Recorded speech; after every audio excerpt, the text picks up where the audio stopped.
doing some things involving some testing. I have made some tweakage to some Astra Militarum, and I want to test it out.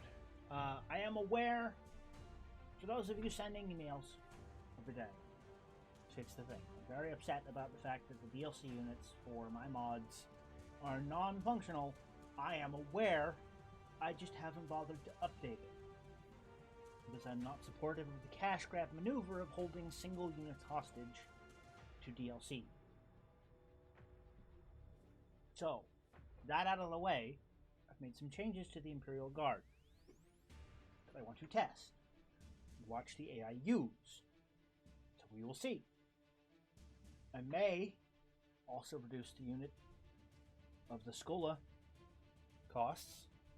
We'll see how that works out. We'll see. This is testing. We'll keep your panties on. We're just gonna do some testing. Right? I am planning on getting back into the modding scene and getting back into and eventually updating my mods to give you back your precious DLC units. You will get them back. Both for the Space Marines, Tyranids, and for the Astra Militarum. I'm aware that those units are not available in the numbers that they should be. They're in the tree. They're not available. So I will fix that eventually.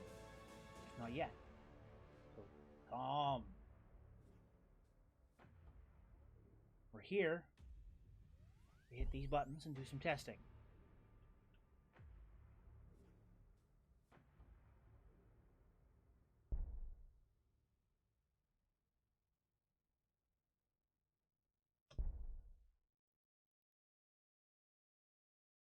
The orange happened for Halloween, and I haven't changed it. Also, nice to see you, Torchfire. It's been fucking ages. Yeah, I made some changes to my Militarum mod, and I'm just about to start observing how the AI uses it.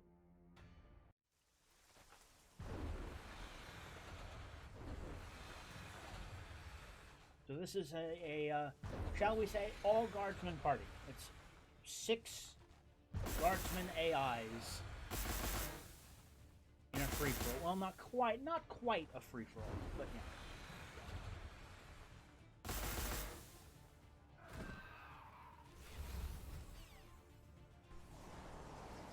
So, we'll see. I'm going to go over here and grab this old camera and slide it over here. Let's go up here a little bit.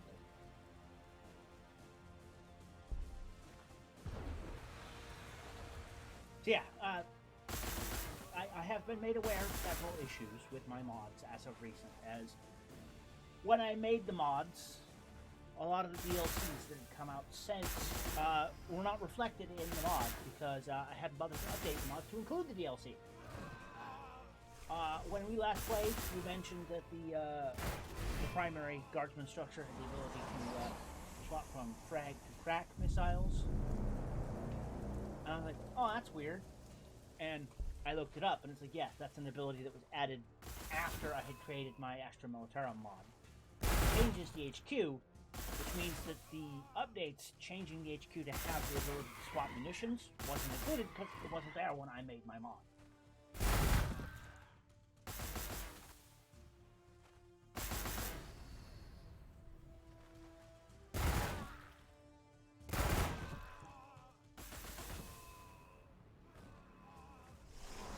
Yeah, I'm working on it. I've been playing. I've been having a time playing the guard.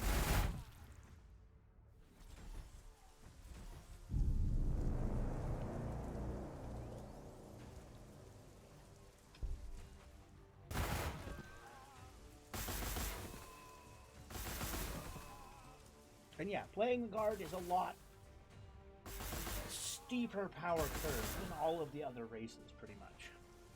You have next to nada with your standard infantry unit.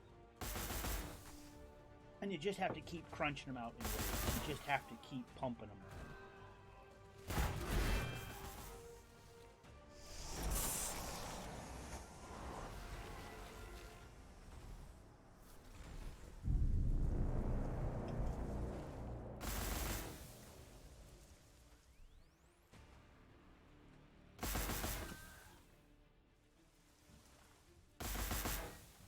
Some of the AI is, in fact, using the sergeants.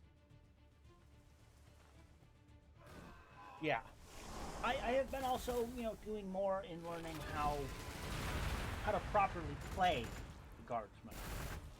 In that they are a properly defensive faction until you reach a certain critical mass of resources that allows you to throw units that win. And just use them like the disposable confetti that they are.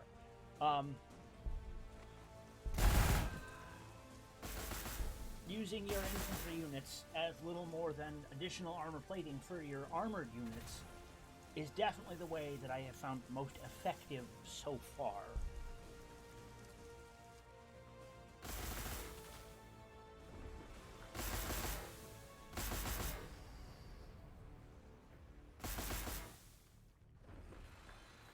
So, when it hits the spectator turn, we'll have a minute to look at things again. I added 2 structures. Let's go up here and see, have they built it? Okay, so that worked. Construct extraction pit. Huge building that harvests ore. Gets 10 ore instead of the normal 3. So, 2 power. It takes up 3 building slots versus the normal 1. And it is slightly better than 3 single ore excavators. So it is, give me all of the resources now. 9 turns versus 9 turns. Same amount of time. Same amount of energy. Double the upkeep. Same amount of people. But you're spending all 3 of those city build slots on one thing. I particularly like the idea of the guard going scale.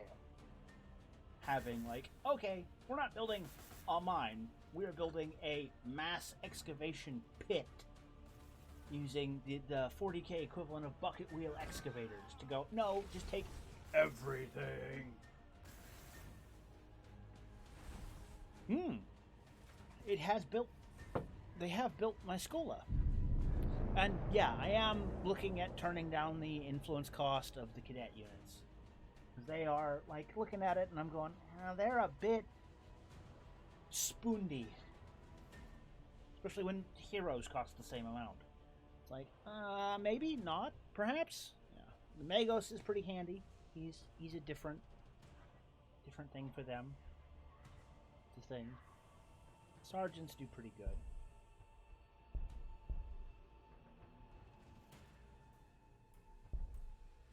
Yeah.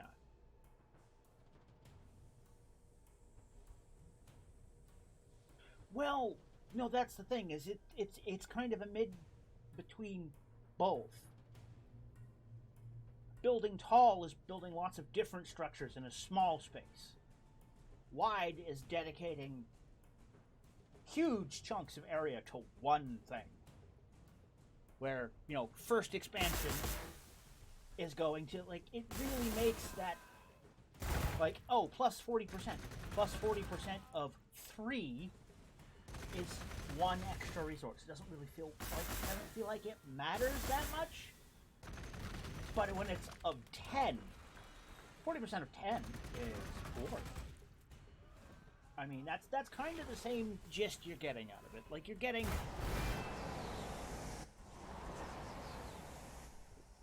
the numbers are slightly skewed a little bit differently. I'm thinking about locking it behind large-scale production research or something like that. Because right now it's just plonking it right immediately.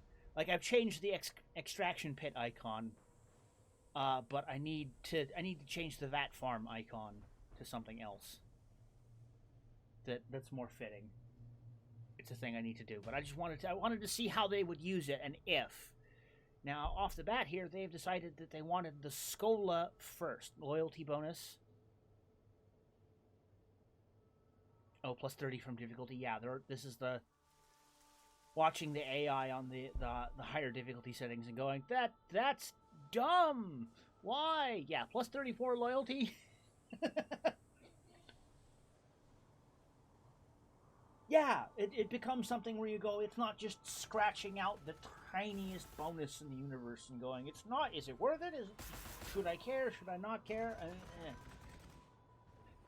A lot of this game seems to try, it attempts to hinge on a battle of 1 degree. It attempts to leverage, like, oh, 1 point more, but it doesn't really work. It doesn't really build up to anything. It just, like, oh, 100 turns in, I've got 1 whole extra credit. 1 whole extra resource. And it's like, why bother giving these stupidly small, tiny fractional increases that don't actually make any difference at all? It's just dumb. But yeah, I did something similar with the orcs in the proper mod. Is I gave them bigger buildings that did larger numbers, so they could build the bigger ones but have more drawbacks. Yeah, it's more strategic options. I feel that this game is just lacking so much in depth. Like, it's got so much just like Space Invaders, where it's almost there. It's just like, hey, this could be good. This could be really great. The options are starting to stack. You're starting to build it up, but then they don't really do anything with it.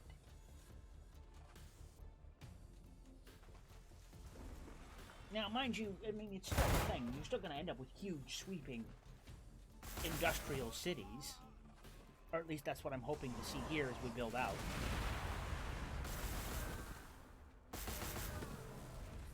Just checking to see if the AI is going to use the new structures or not.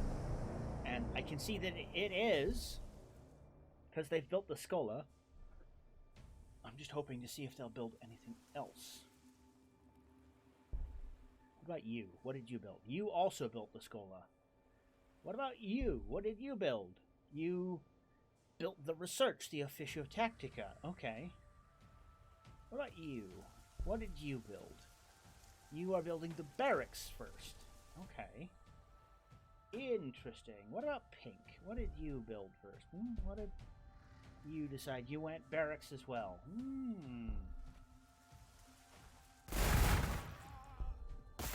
Oh, Blue is so boned. Yeah, that sergeant is so dead. I've been playing some games recently with a few friends, and it's just watching those waves of sergeants go out and just die as they walk into reaction fire.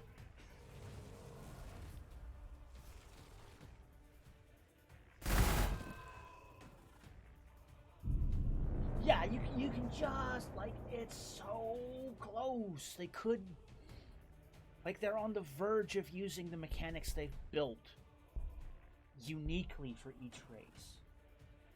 It's just hovering right there at that edge of, like, doing something unique and cool and different and good for each set of possibilities. Like the Tau, they don't have, like, I understand it's part of the official thing of they don't want to have, like, give them the ability to make the Stingwings and the Crew Hounds and to recruit them, and just like the Chaos does with the Cultists, where you go, hey, and the Mechanicus faction, you know, they get their data smiths and they get to go, all the giant robots belong to me. It's like, give Tyranids the ability to mind control the neophyte hybrids, bring them into the fold.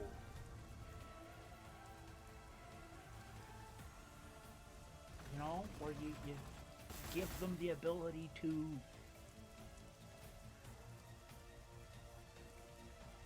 you know, there should be some kind of, you know, Gene Stealer units should have the ability to walk up to a neophyte hybrid unit here and go part of the, part of the hive, or hive, call it, the hive's call or something like that. You hearken to the Gene Stealer origin and go, the eight-armed Emperor calls or something like that. Where you have the ability for them to go, no, a Synapse unit walks up to this and goes, you have the taint of the hive in you. You're part of the hive. Come here!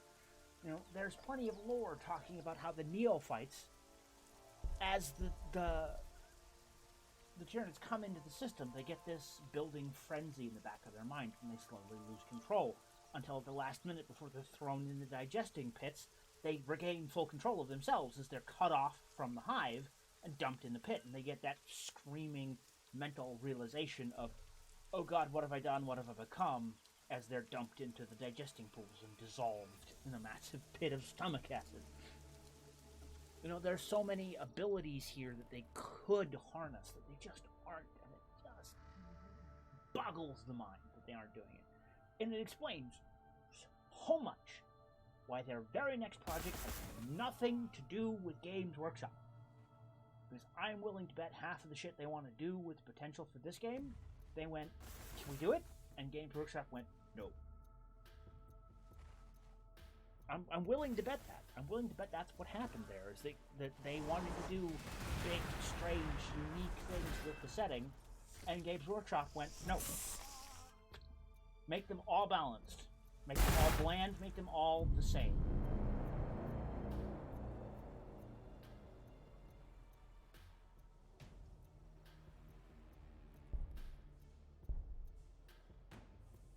Yeah, there. We got a few turns.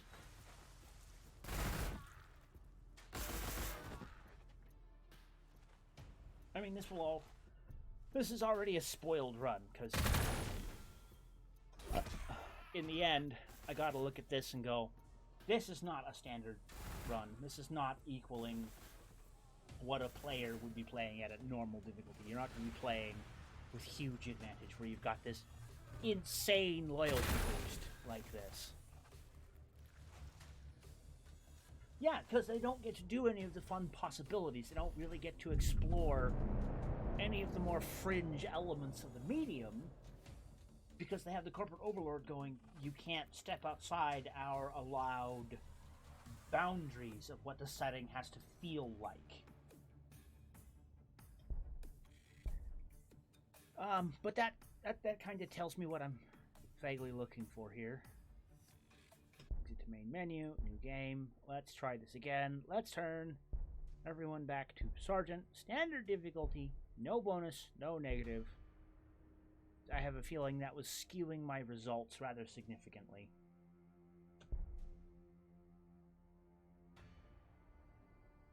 Figuring out again that I was doing the DDS and it was wrong, that I need them to do DDX3 compression and not DDX5. Getting the icons right, and yeah, that's a thing.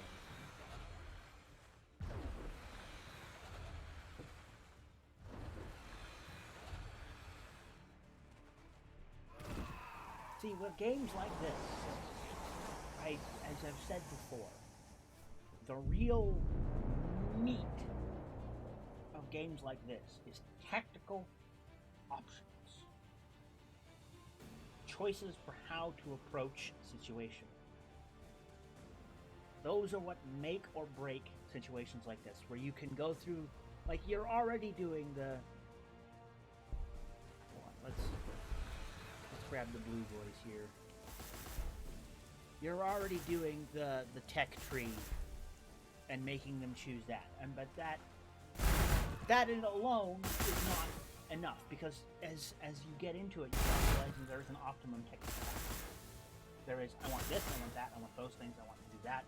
I'm going to ignore everything else because it's useless to your particular playstyle. I want there to be more options for any, like, if I want mass troops, I want to be able to go, okay, is this troop better than that troop? Which one is better for that? Like, do I want more hit points or more damage? Do I want, like, every level of technological advantage should have ups and downs. There should be some trade-offs to any choice that you make. For instance, the Sergeant is a good tactical choice. He is a good start. He is an expenditure of resources off the bat that you can keep making them or not. They are a good damage because they've got a chainsword. They're freaking useful. Where do we have one yet? No, it's still like turn 1. But the sergeant is useful because he's an assault trooper to start with. He's got a chainsword. He's not the best, but there are certain enemies that are weaker to the assault trooper on their own than not, and it's just a matter of getting them there alive.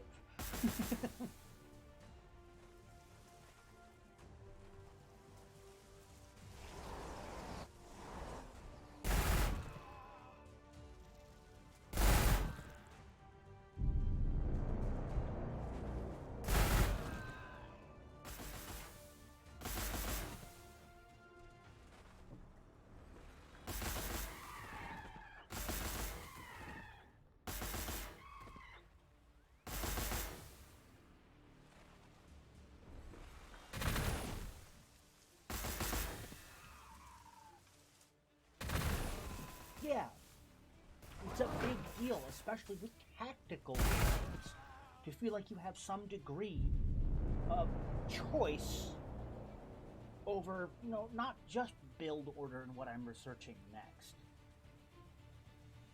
Because, especially here in the early game, without that sergeant production, you have no unit production until you research and build the barracks. You just don't. You have nothing. You have no way to respond if you walk out of your base into a wall of the fucking robots. Where are they? They're horrible. Yeah, there they are. If you walk into a wall of these things, your starting units are just gone. They're obliterated, and there's nothing you can do about it. And you're like, well, fuck, I'm just screwed now because my initial unit with which to respond to invading neutral enemies is just gone because these things can wipe shit out. The same goes for the enslavers.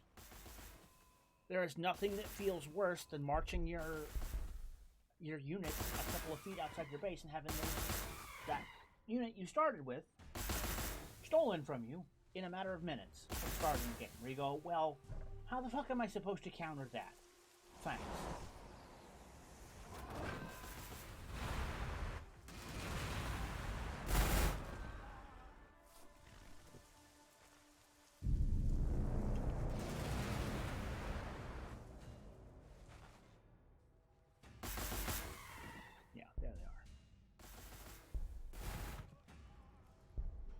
Now, I understand as well that the sergeant he's a great filler unit.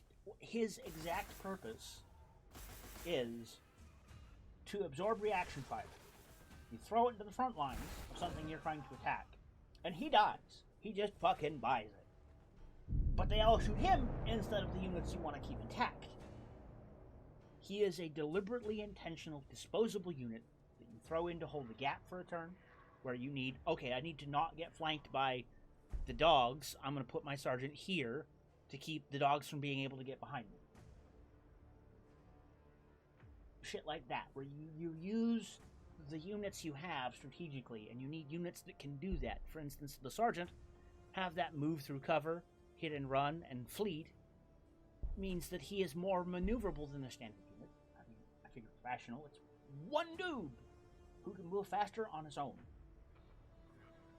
Makes sense. He's not worried about formations, he's not worried about supply chains, he's worried about running and getting where he needs to be. He's the precursor to heroes.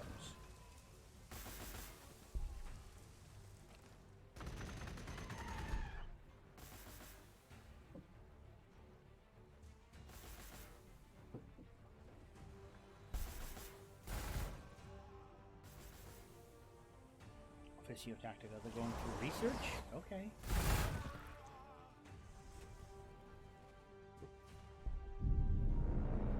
They went for a farm. Makes sense.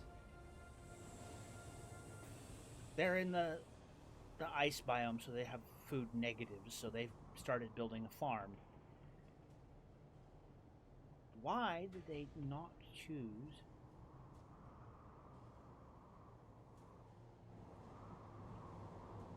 Ah ha ha! I know why. I know why they didn't choose to build the big farm. There isn't room. It's a 2-slot. The ruins are blocking a build space. So they're choosing the small farm and to build something else here. What about you? Yeah, you're building the research building. You're clearing terrain on your central capital. Okay. What about you? What are you building? You're acquiring a tile. The red took a while to actually settle down, didn't it?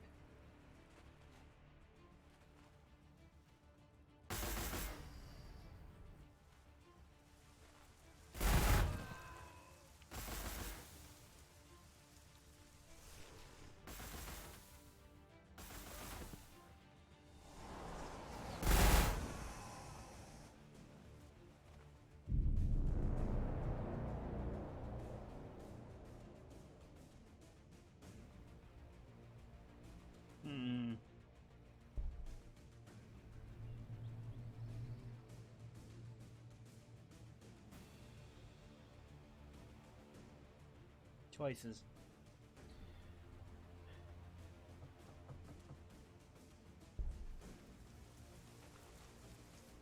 There's always better ways to handle certain things involving strategy games like this. For instance, one thing that was brought up was that none of the units in this game have melted grenades. They have melted bombs. None of them have melted guns or grenades.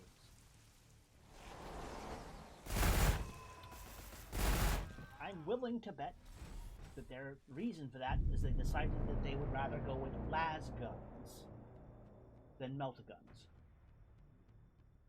That's my... I'm willing to bet that they were willing to go, okay, we're not going to give them melta-guns. We're going to give them las cannons and twin-link las cannons instead of melta-guns, because melta-guns would be too powerful. Because melta-guns allow you to have an infantry unit that is anti-tank. Effectively. And that's the purpose, that's the whole point of them. A Space Marine unit would use melta-grenades and melta-guns to be anti-tank. Anti-armored units. Las guns and las cannons are used for high armor. Like, there's a difference. Medium armor? Hey, let's use a melta-gun and melt the motherfucker. If we need to shoot something down at range with high armor, that's got really high armor, we know the only thing that's going to punch through that is a las cannon or twin-link las cannons.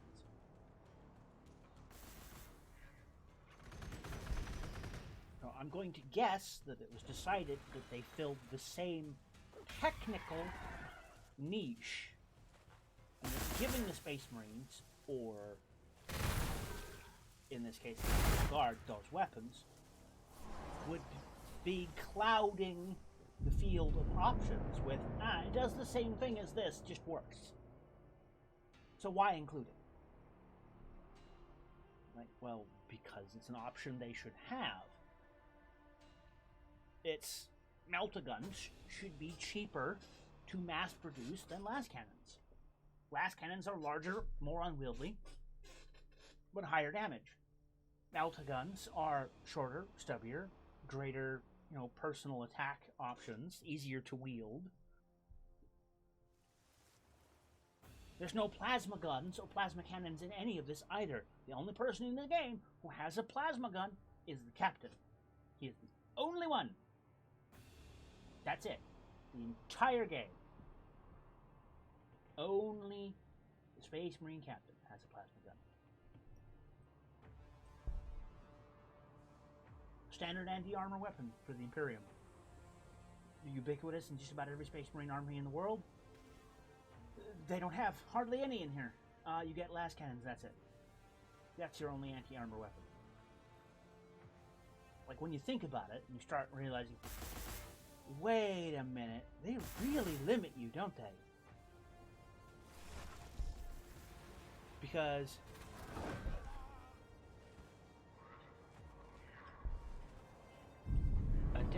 not Adeptus Mechanicus, Astra Militarum,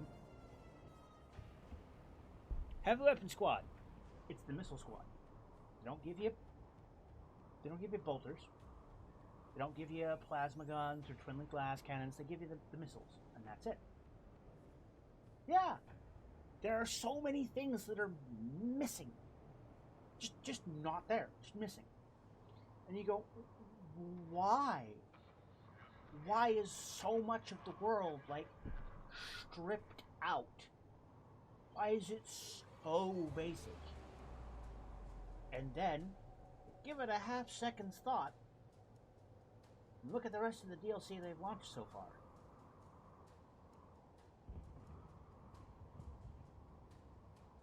Think about every unit that the DLC has added, and then you'll come to the same horrifying conclusion that I did. If they want to make all of that optional war gear stuff, plasma tanks, or this unit with a plasma gun, another unit you have to buy.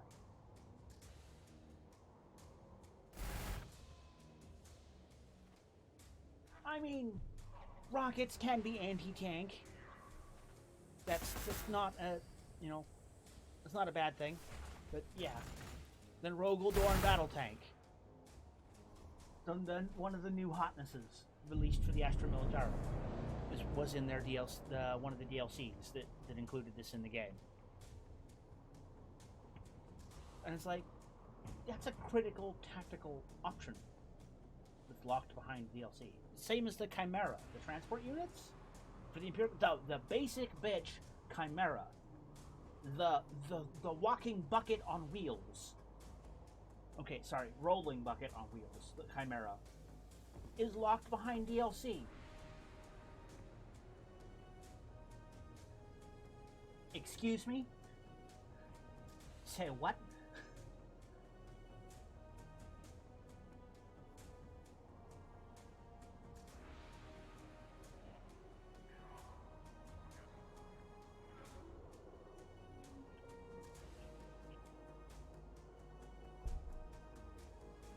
Yeah, it caps me. I sit there and I go, what the flick?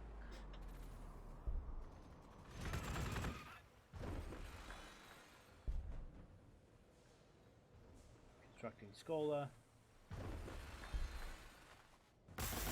Claiming a tile. Yeah, they finished the barracks. Officio Tactica for research. No, give me the herb crawl, please. Come on. They are claiming a tile. They went research.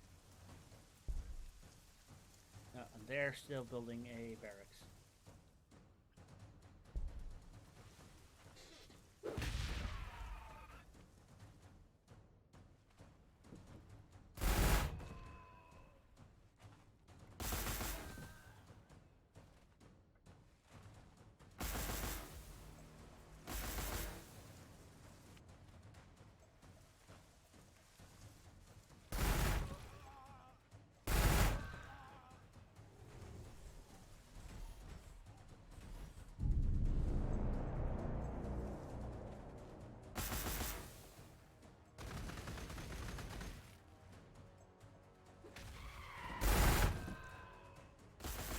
Yeah, I mean, I get you there. There are lots of strange choices made in the creation of this game and its units, and so it gets kind of... It gets kind of odd to sit there and look at the choices and go, but why? Why does this not include any of the things they would have, that they would be using, like...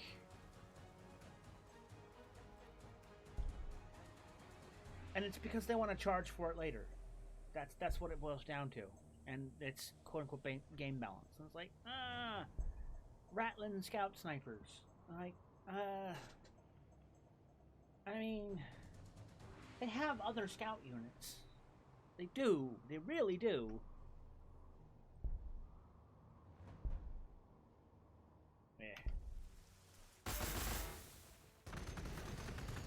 Yeah, I think that that is part of what's going on here. Is that it's being saved up for charging for DLC later. That it's being smudged by creative oversight. No, you can't give any one faction an edge over the other. You can't give them all. You can't. We don't want to use all of these all at once. Like, here's another thing. They haven't touched Primaris Marines at all. All of Gladius is still Firstborn. Think about that for a second. All of Gladius is still Firstborn.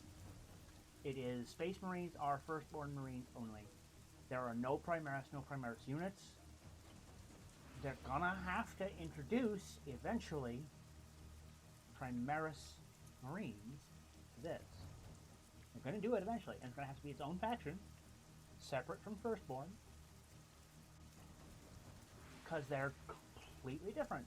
Primaris Marines are completely different to Firstborn. That's going to be its own DLC.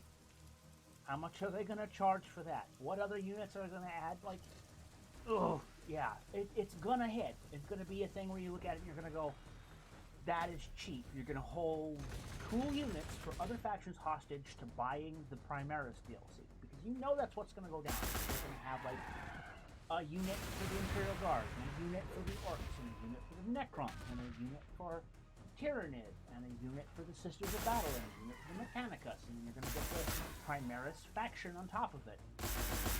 And you're going to look at it and go, it's one, like, on one hand, I have to give it to them. It's pretty smart, if you think about it. Because if you don't play Primaris, but you still want the other thing for the race you do play, you still have to get it.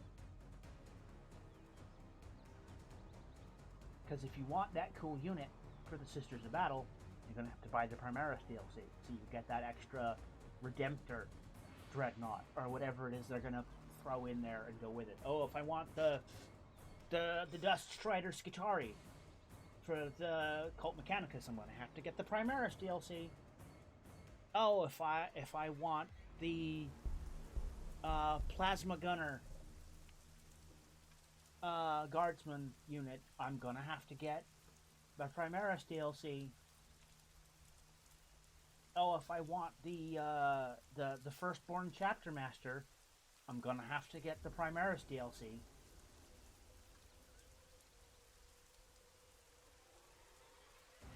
There's gonna be something they're gonna throw in there where you're gonna go, even if I just play this one race, if I want that cool thing, they've already done it with a whole bunch of the other races, where it's they piecemeal out the stuff one chunk at a time.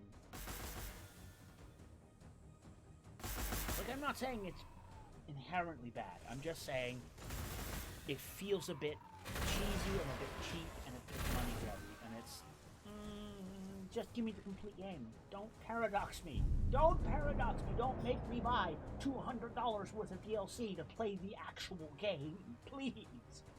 Because that's dumb. Because I hate it. Because everyone hates Paradox for doing that. Because you look at things like CK2, CK3, Hearts of Iron, and you look at that bundle DLC price today, and you go, it's gonna cost me $200 fucking dollars to get the game and all of its DLC, so I can play the complete current experience. I'm sorry, your video game is not worth $200. That's barely worth $60. Much less with the DLC thrown in. Because most of those games do not do anywhere near the work needed to actually justify a $200 goddamn dollar price tag.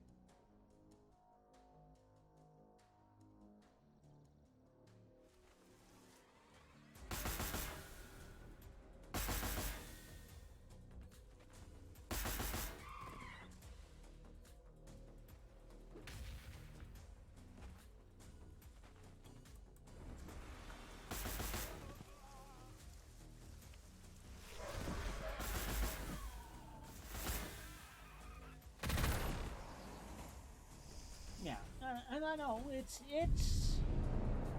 dumb and it's frustrating. I look at myself and I go, why am I still playing this? Because it's almost there. Right under, like I was saying, just the Space Invaders, where you're like, it's right there. Right at that edge of great. It's good. Good enough. Good most of the time. Good some of the time. And every tiny little jump they take forward, you're like, is it going to be enough? Is it like, and it's just right there. And they just need to rise up just a little bit further to get above the morass they left themselves in. It's so close.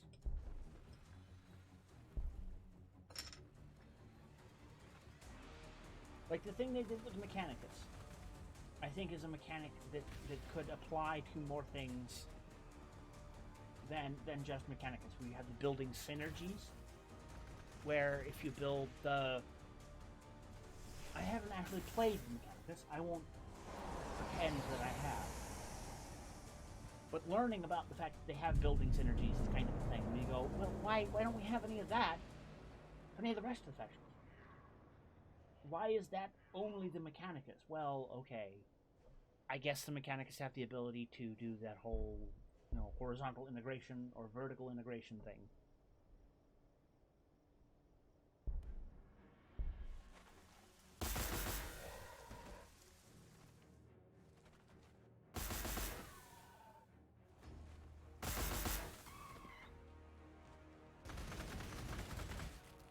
Oof.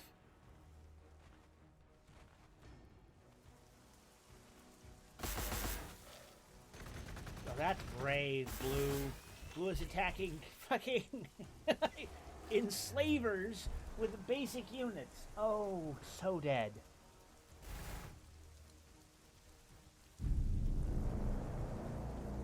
Blue is gonna lose its entire army to enslavers. Oof.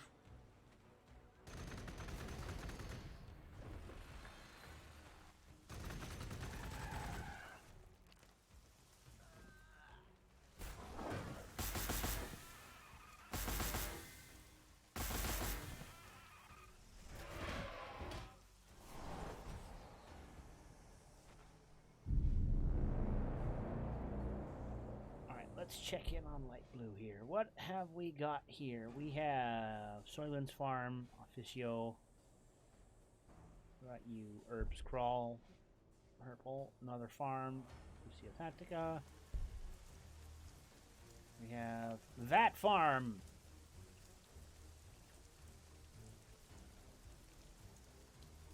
This is what I was waiting for. Confirmation. AI, with the appropriate terrain choice available, would use the new structures in the correct locations in the correct way. Here we have it. A food bonus tile with the food bonus farm with the 3 slots going down on it for maximum bonus. This is exactly what I was waiting for. So, yay! It's working! Okay. That does, however, mean that I need to go through and do, for instance, spelling mistakes, like E-traction pit. There's supposed to be an X in there. I need to finish changing the VAT farm symbol from the food symbol to direct icon, which I have yet to design for this thing. So yeah, that's the thing. Let's go ahead and do that. I can open that up in the background and start working on it.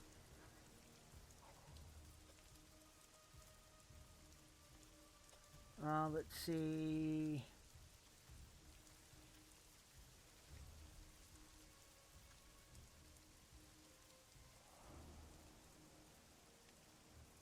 Should I increase? Here's a quick thought. Should I increase the production required for the larger structure? It's already taking up 3 spaces. Should I make it take longer to build as well?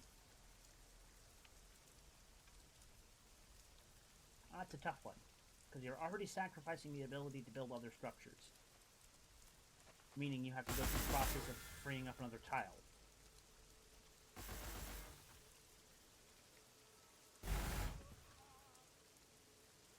Which early on, you only have so many tiles to use in the first place.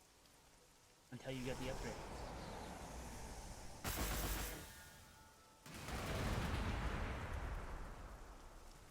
Choices. This is choices. This is... You know what? For now, no. I'm going to leave it the way it is. I'm going to leave it the same cost, just more space. There's a choice to build different things or all of one thing. Hyper-focusing or doing multiples. I think that's the choice, where you have that tactical choice between hyper-focusing structure space or having segmented. I think that's a good choice there. There's those things. Now,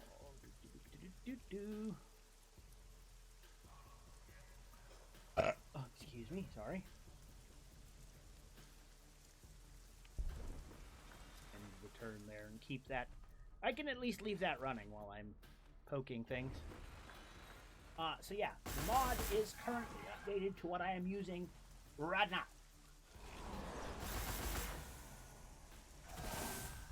Alright, so let's take a look here.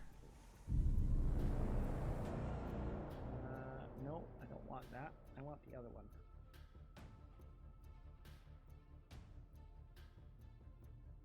There we go. Mods, Penal Legion. Core, languages, English, buildings. I want... Where is it? There is ore. Where is food?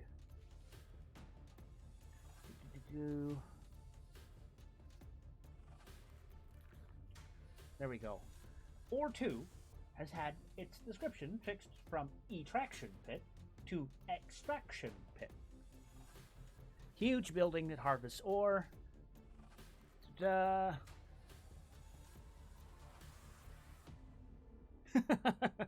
all good, man.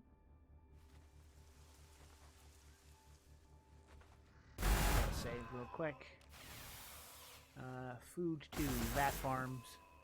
It's a vat farm, and now it's vat farms. Huge buildings that harvest food. Hydroponic farm vats to stand as vital installations supporting the sustenance of humanity across vast, desolate planets. High-tech vats utilize advanced hydroponics and nutrient delivery systems to cultivate essential crops in controlled environments, circumventing hard conditions on barren worlds. Imperatively linked to the survival of isolated colonies and war-torn outposts, hydroponic vats exemplify the Imperium's relentless pursuit of resource optimization amidst the ceaseless turmoil of interstellar warfare. Amidst the echoes of battle, these vats symbolize the fragile thread that connects humanity to sustenance in the face of relentless adversity. Ta-da! Yes, vat farms and the extraction pits. Okay, that is good. So now I need to figure out what the symbol... What is the symbol for extraction? Now, extraction pits is already decided. I have that saved. This, now I need to figure out. Let's switch over to this for a hot minute. So this is the default symbol for the Soylent farms, which is Soylent farm production. I need to figure out what icon we're gonna use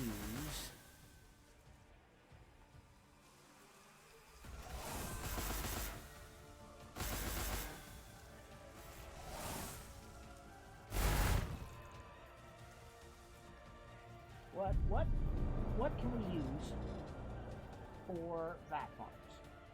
Like massive hydroponic farm arrays. Like it's not just it's not just hanging plants from aeroponics or hydroponics. It's also algae vats. It's also, massive fake soil tuber farms where they're growing in a growth medium that's like just inert rock.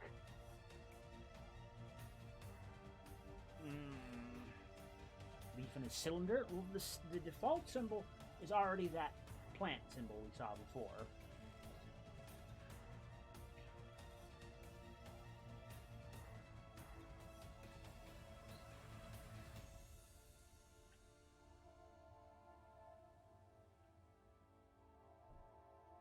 So,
I'm trying to get some kind of evoking of a bubbling mixture of fluid of some kind.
the job.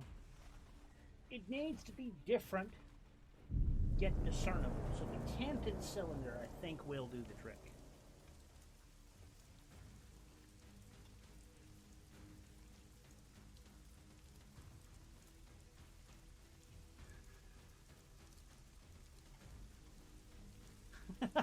It's a soda pop can.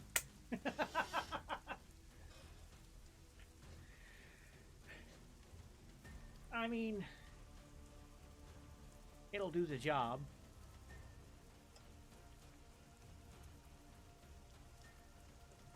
Food to export, replace.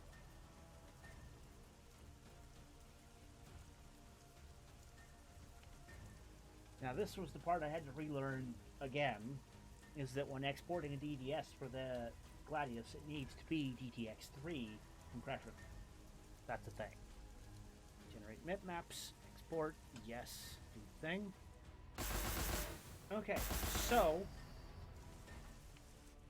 in theory, if I restart this, both the food image and the ore extractor description should be fixed.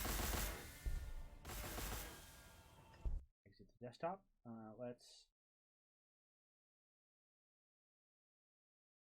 I'll be right back. Just a hot second. Let me restart the game. Saved. Doing the thing. Give it a hot second to do the thing. Hey, you know it's good when it kept working and didn't complain.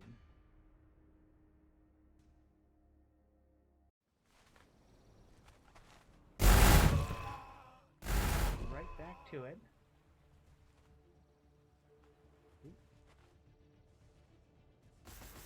Hey, there we go. So yes, Vat Farm's image did change. And Extraction Pit did get its rename. Yay!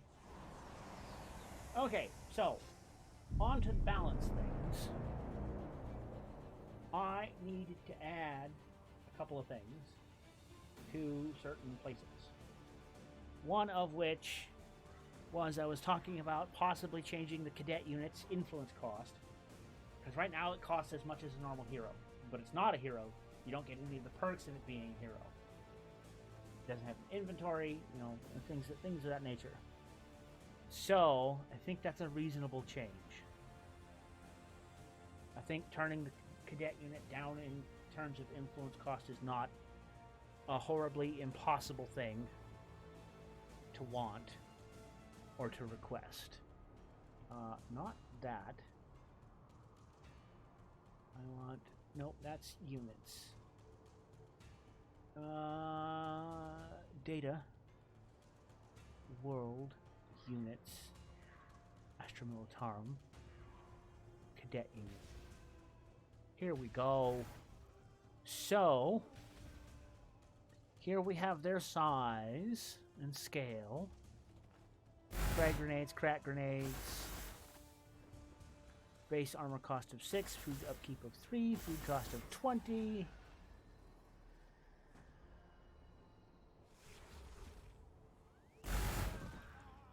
Oh, yeah, base influence cost is 80. It's so much because we're on the slow game speed. The game pace is set to slow. So, let's try... Yeah, let's... I could take it down a little bit lower.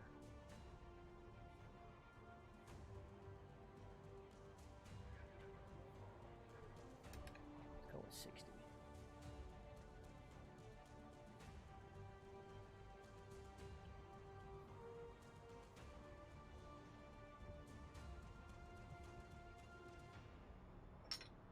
Morale of 12, movement max of 2, or cost of 20. Or cost of 20, I think, is a bit much.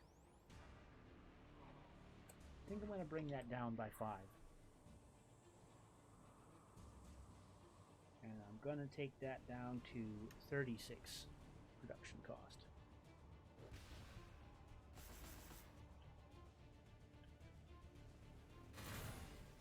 Extra infantry armor, move to cover, ruin stealth, infiltrate.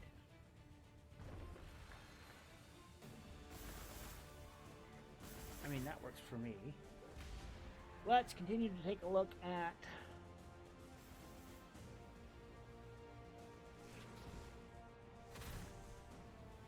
Marauder bombers.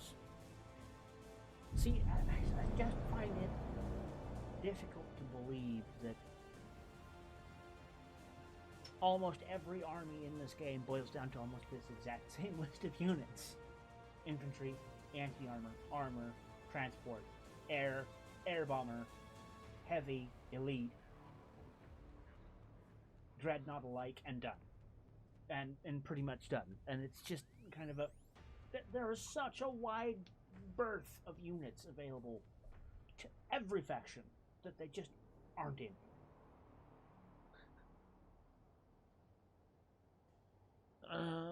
Let's see.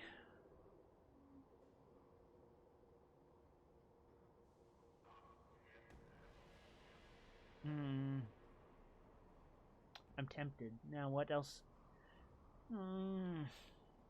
Temptations! Temptations to fuck with things. There's always the temptation to make more changes. Even when I know I probably shouldn't. Probably shouldn't.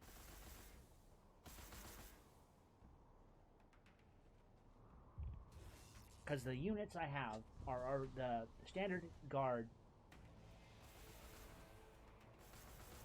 Yeah, it's... This is why I felt so compelled to add the Ripper Swarm to the Tyranid. Because their whole thing is the numberless hordes that blanket the horizon from edge to edge. You literally cannot see the end of their army. The few games I've been playing with people with the Tyranid mod on, their Tyranids now feel more appropriately, holy shit, that's a lot of units. Because you've got the Ripper Swarms fucking everywhere. And you have to mow through them to get at the big units.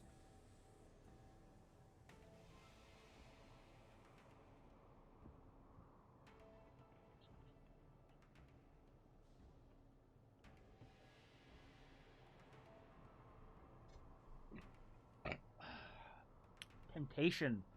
I've already reduced their production down to 10. They're already stupid cheap to crank out, to just throw out there.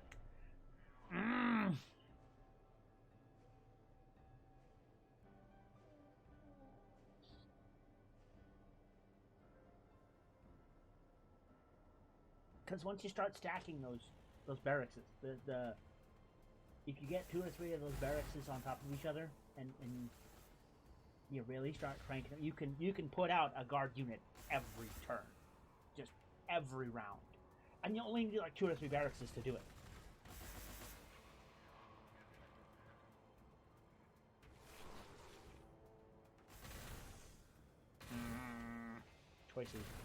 Choices. No, I think they're already crap. They already have less armor than the standard Imperial Guard because they're a conscript unit in the penal legion. They are criminals who enforcement of morale and an organization is difficult because they have 1, no morale, 2, they don't wear their armor because they think they're gangsters and they're cool and they don't have to wear their armor because, you know, that's the image you see of them. But yeah, it's...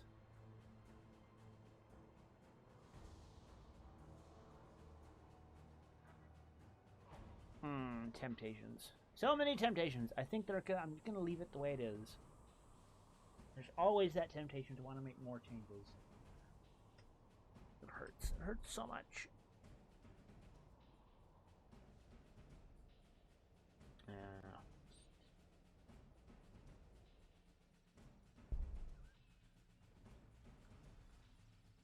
No. Okay. I know the thing I need to go do. I need to look at this for a hot second and go through and find the unit reference for the DLC units so I can fix that. I broke it and I need to fix it. And then I need to go do it for the Space Marines, sadly. Give them back their DLC units. You paid for them, you may as well get them.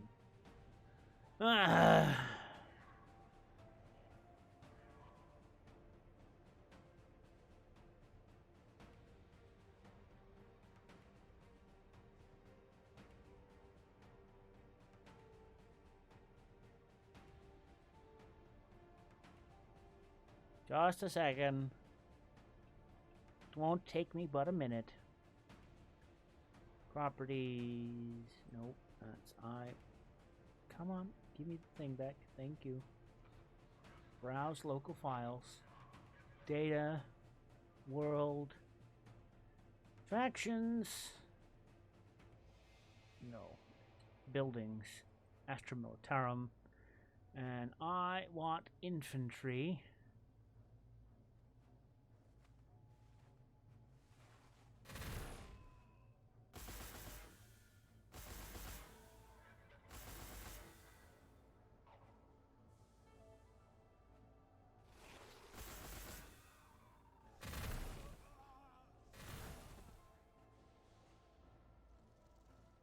Yup.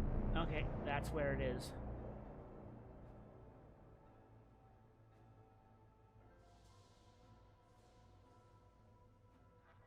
That is where Rattlings is missing.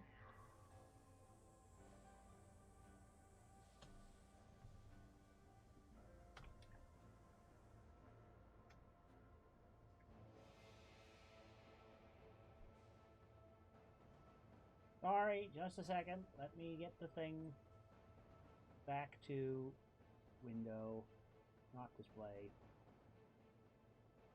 So there's at least something to see while I'm shifting files around. Okay, so that is Rattlings reinserted to the infantry barracks. Now I need to open... that's my file. Let's put that over there for a hot second. And then I need the other one, which is the default. There we go. Heroes, housing, construction, aircraft. No. Vehicles. There we go. And it is the...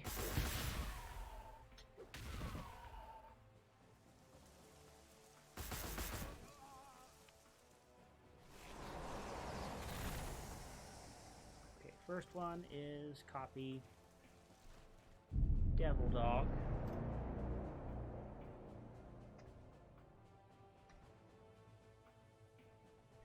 And the Rogaldorn Battle Tank.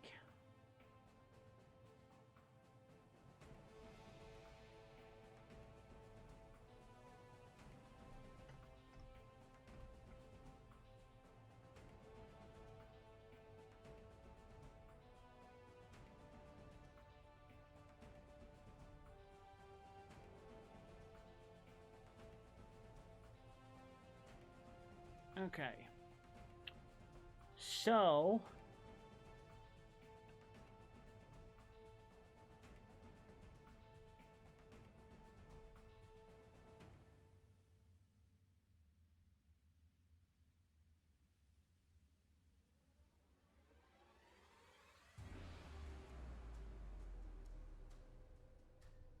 Oh, you know what?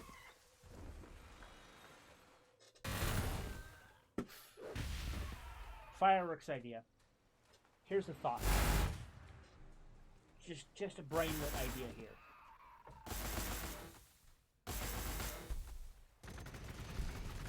Okay. How I just added a come on.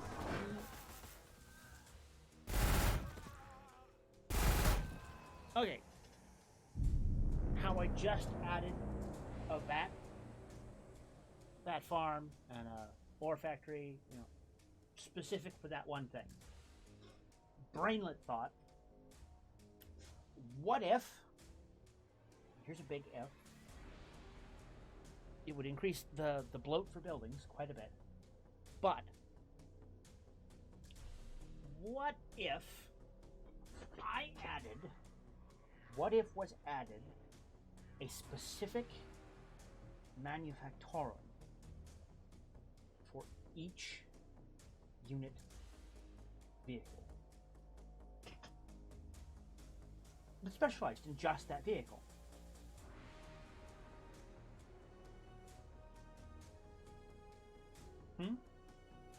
What if they had the ability to produce single-purpose mass manufactorums? Not just the huge monolithic constructions that can build any of these types of units. The Omni factories that they currently are that can build any unit. What if they were purpose-built single mass array production lines? Like the Mechanicus would do, where you go, I'm going to produce not one tank at a time and build all of the parts in the single factory. I'm going to build a dozen factories all at once that all build separate individual parts for each step of construction of this one vehicle. I'm not going to build the treads, but build the hull, and build the turret, and build the guns. And that's a vehicle done.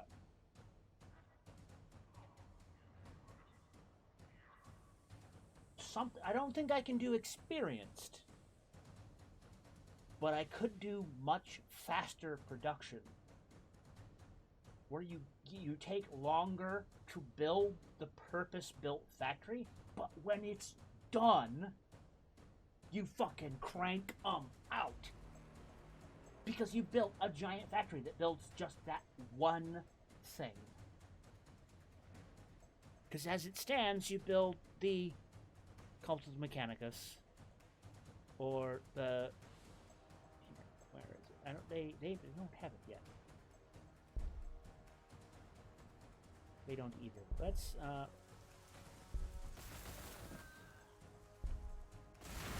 yeah, you're getting it. You're getting it.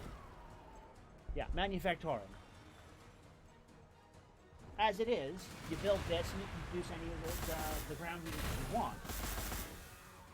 What if they had a building that was just for Chimeras, or just for Leman Rust tanks? Like we saw in Dark Tide, you had entire hive factories dedicated to one side panel of a Leman Rust tank.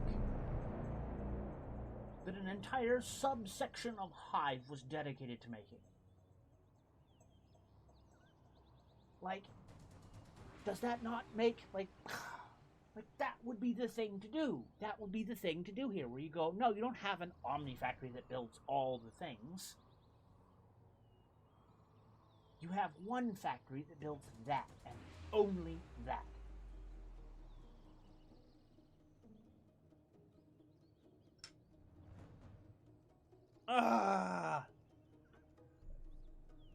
Oh, I want to do it now. It's going to be such a pain in the ass, but it's going to be worth it. It's going to bloat the construction menu to no end. I mean, it wouldn't be that hard, really, would it? I just have to copy the Manufactorum, remove all its other construction options, make it huge. Yeah, that's a lot of faff.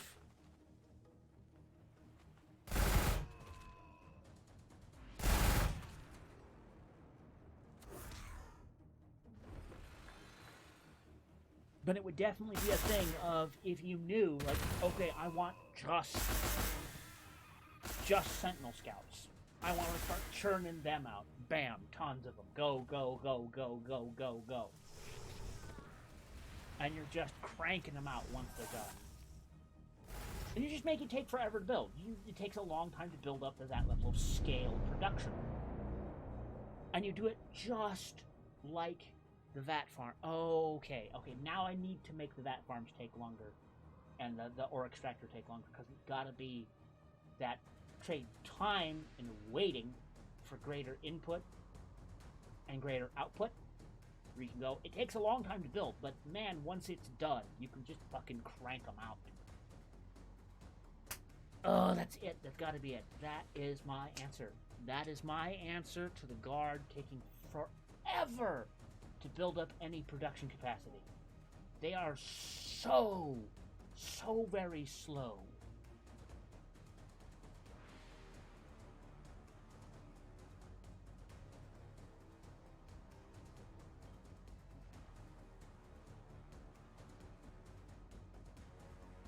I think this is my answer.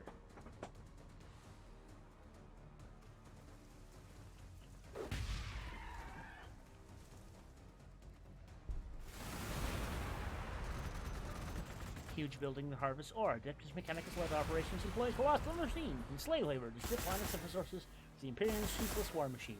Planetary ecosystems suffer, populations are sacrificed. The landscape bears the scars of relentless exploitation, all to fuel the galaxy's unending conflicts.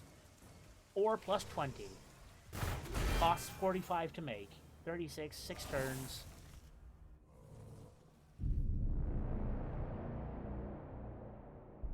Vat farms. Hydroponic farm vats. Stand as vital installations, yada yada yada. You have food 20, 45, 6 turns.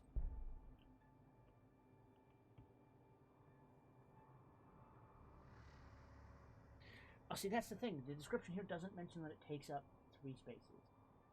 I should put that in the flavor text, so that it can be seen ahead of time. That's something I should do now before I forget.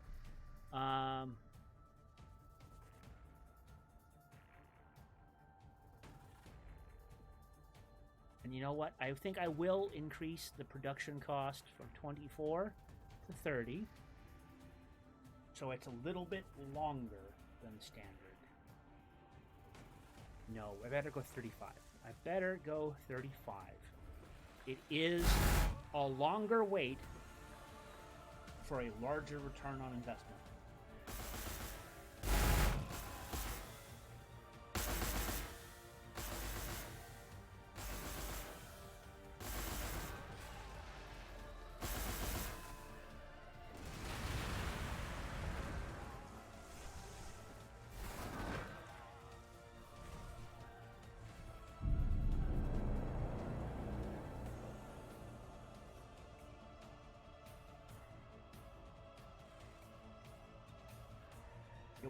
Okay, I'm gonna do it. I'm gonna build it. I'm gonna do it right now.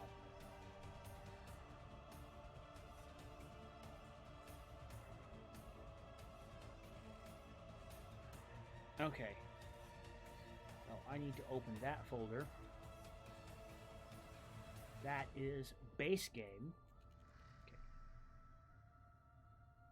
I want mod. There we go. Okay, so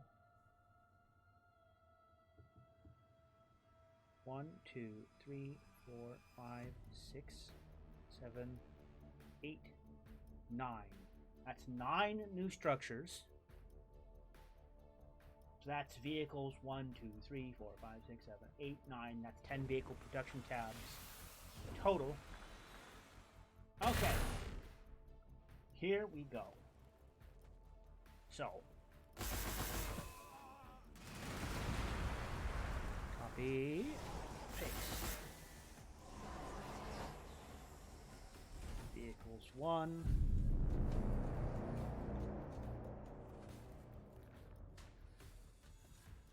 Vehicles 2. Vehicles 3.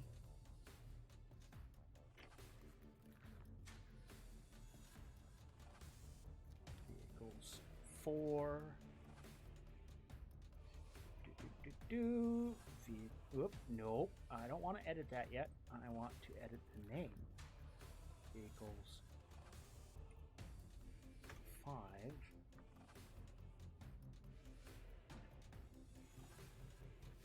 Vehicles 6. Vehicles 7.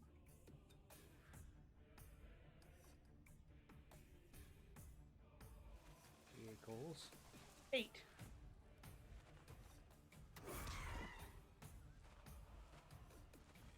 And vehicles. 9.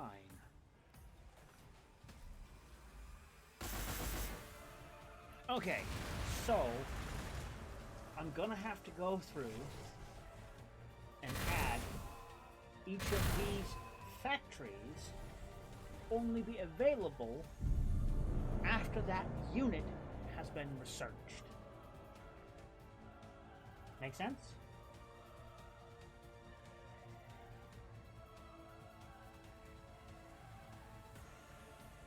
Okay, so 1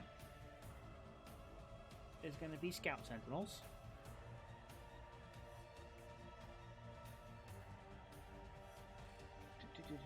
Slots required 3.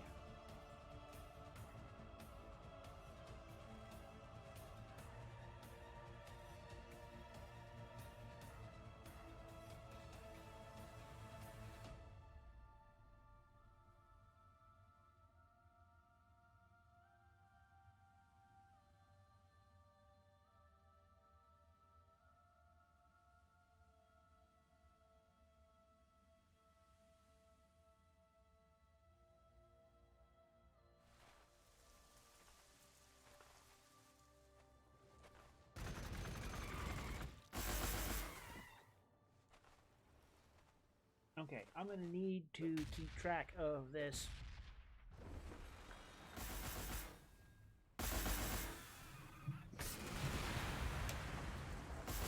Oop. Remember to put that back. Okay, so, like I was saying, I'm going to need to keep track of this.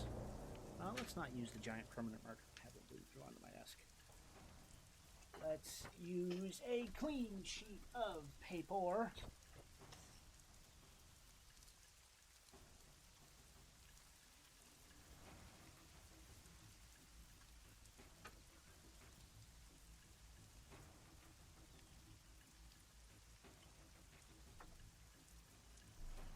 Okay, so let's take a look. Let's close down the rest of the units I'm not currently editing, so I don't make any mistakes with things I'm not actually supposed to be currently editing.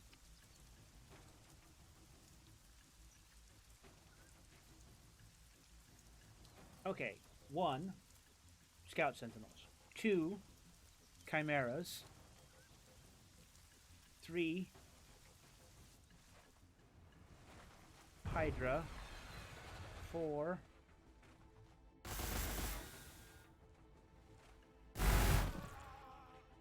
Basilisk. 5,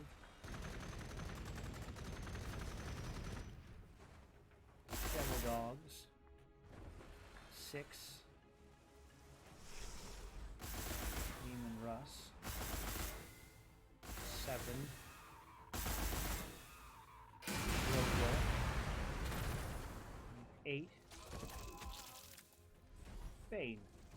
Okay, now I know what each one is going to be. When I go to write the descriptions, I know what each one does. Okay, so... Oof. Choices here. Okay. So 1, Scout Sentinels. 2 is Chimeras.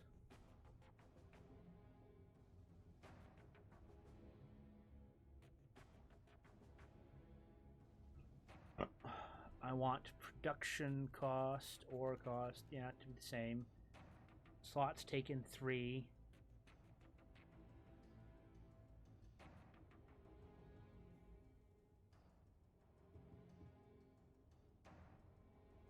Its production addition is going to be 12 instead of 6, so twice the production rate.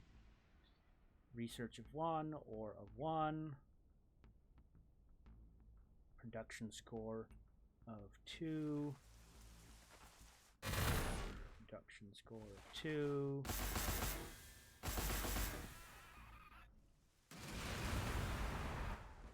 And I've kind of figured out the strategic modifiers on how it tweaks things. Okay, so there's that. Chimera, yeah, production, adds, ores. Okay.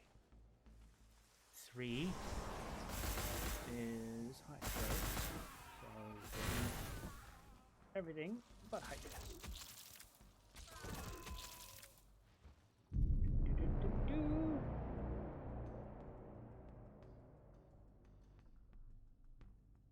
We're gonna go to 4 of 1, research of 1, production of 12,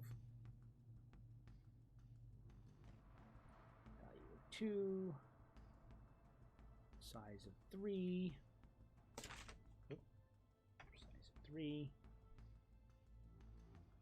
save, equals 4. It's just tweaking unit. It's just tweaking values. If it's this simple, there are so many ways to do this that it's just so simple. I'm just tweaking the values I've been given and going, hey, we could do this a lot better. Size required 3. Nope, that's a 2. Okay, energy upkeep of 2. Value of production of 2. This vehicles 4, so it is basilisks. So delete everything but basilisks.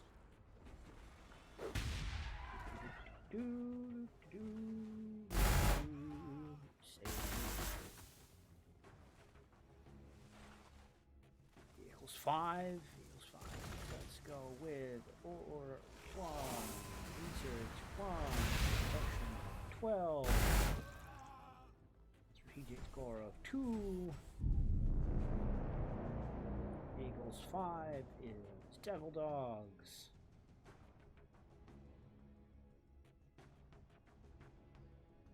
Delete everything but Devil Dogs. Everything but Devil Dogs is deleted. Save. Vehicle 6. Vehicle 6 is Lehman Rust Tanks. 4 of 1. Research of 1. Production of 12. Production score of 2. Size of 3.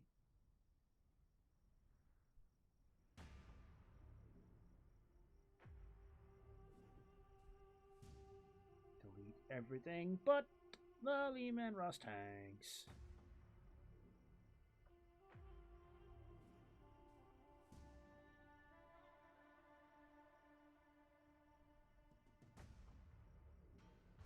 Alright.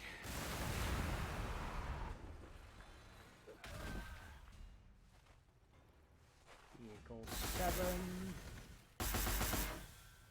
4 of 1. Research of 1. Production of 12. Multiplied to 3. Strategic score to 2. Vehicle 7 is Rogaldorn Tanks, so delete everything but Rogaldorn Tanks.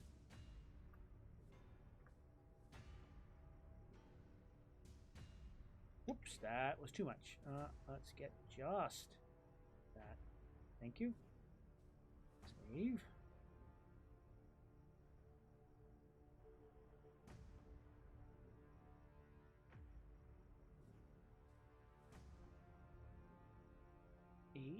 Here we go. This is Bane Blades. Delete everything but Bane Blades.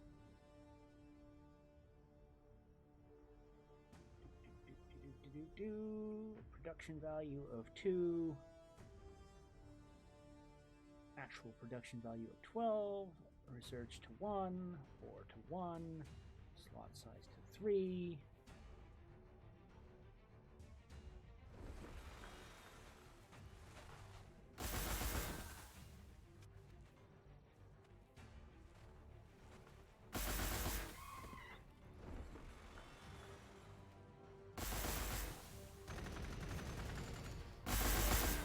I'm going to turn up the base production cost from 36 to 40,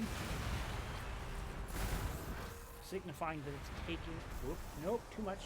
Don't do that. Thank you. 40.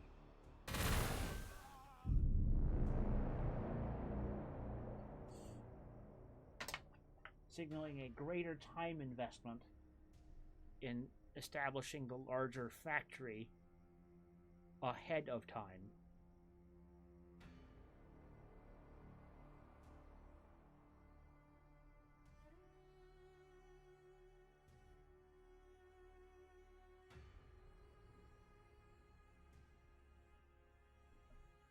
Okay.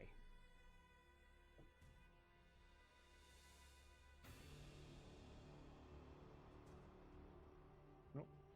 I knew I missed one. That did not get its size increase.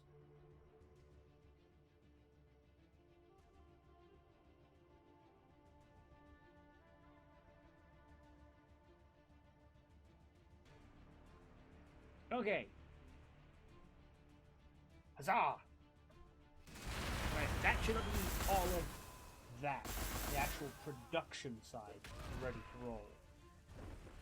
Now I need to go into the textures and the descriptions. Data, core, languages, English, buildings.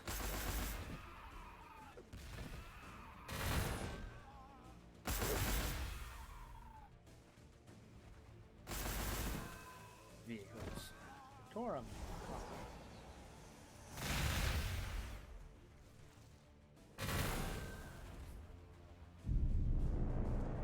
Okay, now the fun part is now I have to go through this language file and create 8 sets.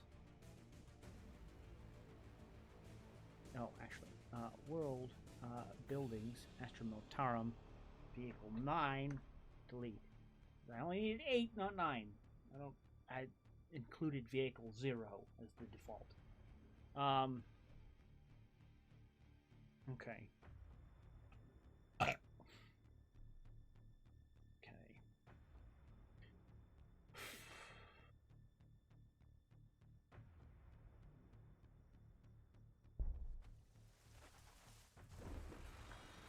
Okay.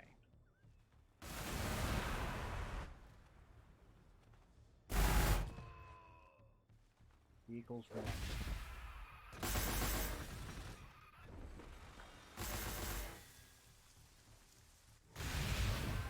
2, 3, 4, 5, 6, 7, 8. There we go.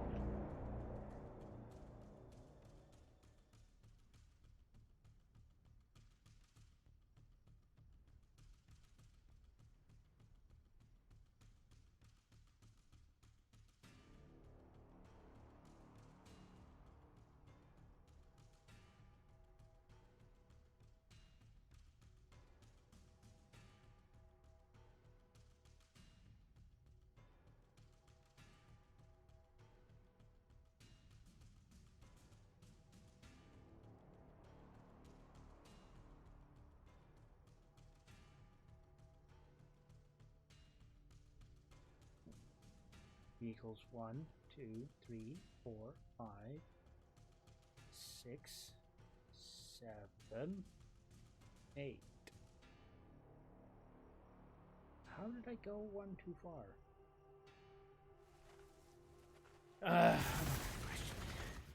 Okay. So, now that I have them numbered,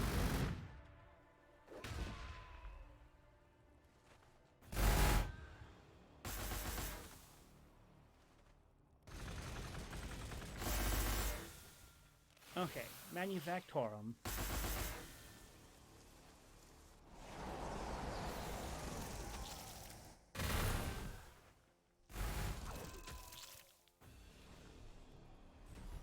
Okay.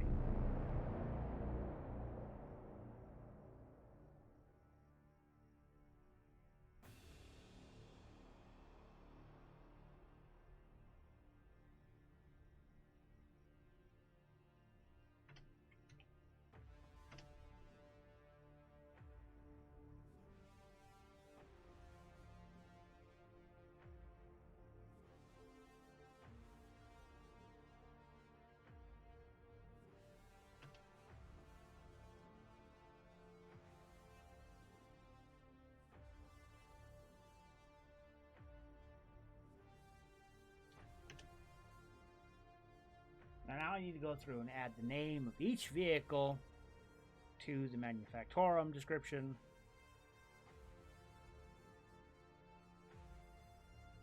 Devil Dog Manufactorum.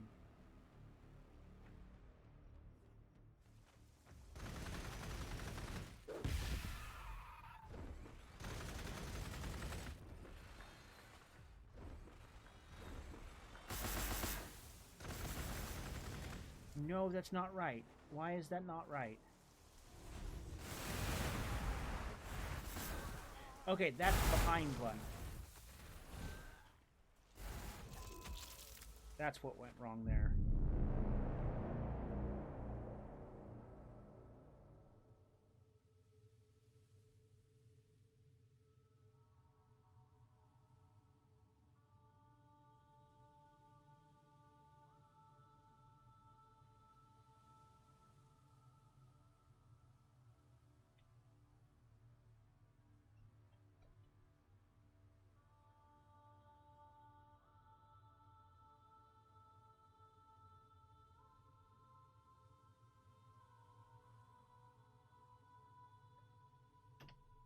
Sentinel Manufacturer. That's what I was forgetting.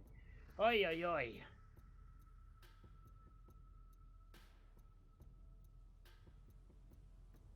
Yeah, Sentinel, Chimera, Hydra, Basilisk, Devil Dog.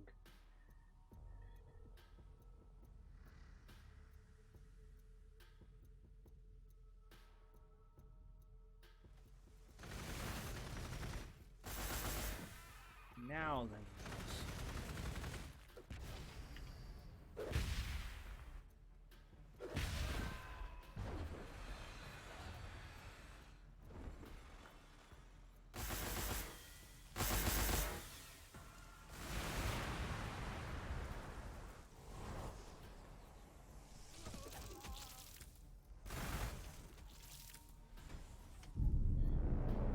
Battle tank, and then Baneblade. Okay, so now they're named. It's a step. Chunk, one step. Rogaldorn Battle Tank Manufactorum, Baneblade Manufactorum.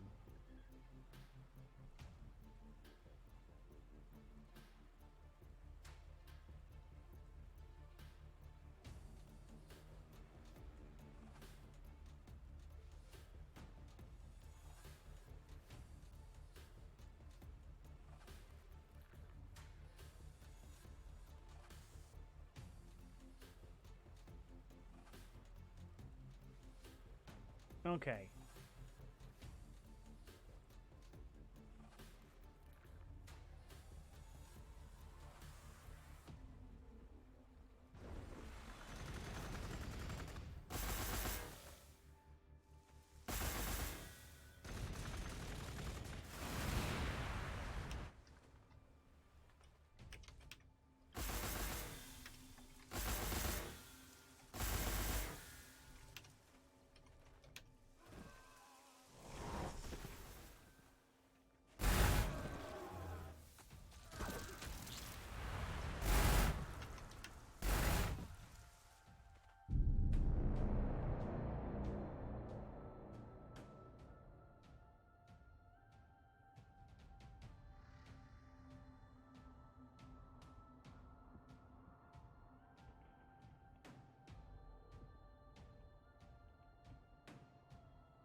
Scout Digital Factory is a noisy and bustling industrial complex with skilled workers and automated machinery assembling these agile combat walkers. The atmosphere is filled with the smells of oil and welding. The process involves precise construction of the frame, integration of advanced technology, and mounting of various weapons. The factory showcases the Imperium's relentless commitment to military production in the grim utilitarian setting. In the grim. dark of the 31st millennium. Yeah.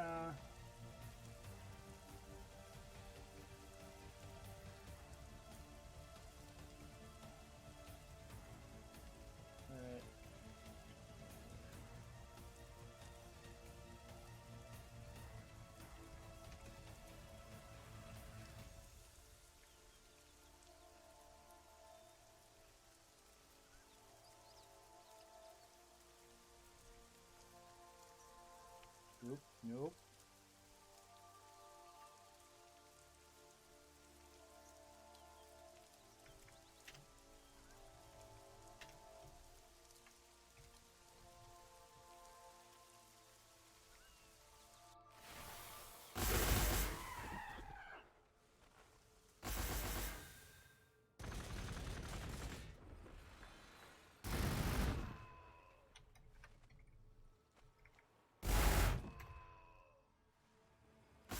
Ah.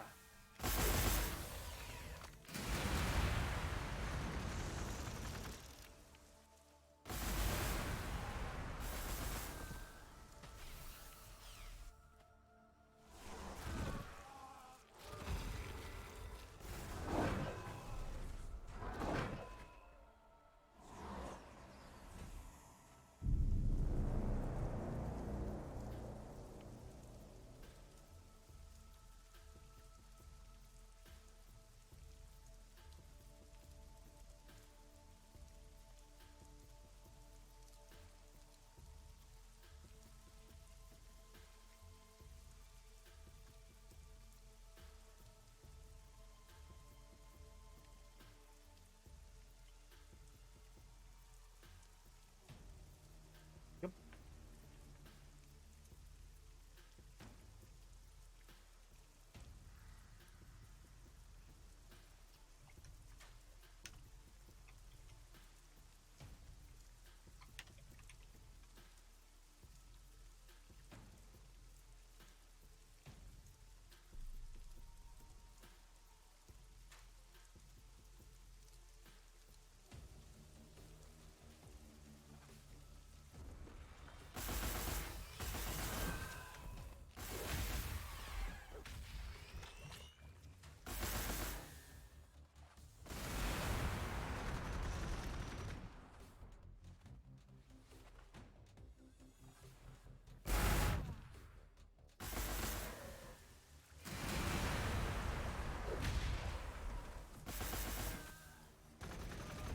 Don't mind me, just writing away here. No, I don't want to replace all of that. Thank you.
Yeah, I'm getting there.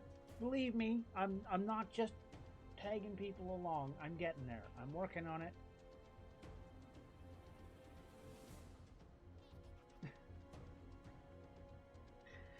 I mean, the part that's giving me pause here is that I'm working on the descriptions. I'm using a combination of wiki entries, OpenAI, and tweaking things and getting it to work the way I want it to work so that it will be good. It won't just be splash fill from wikis.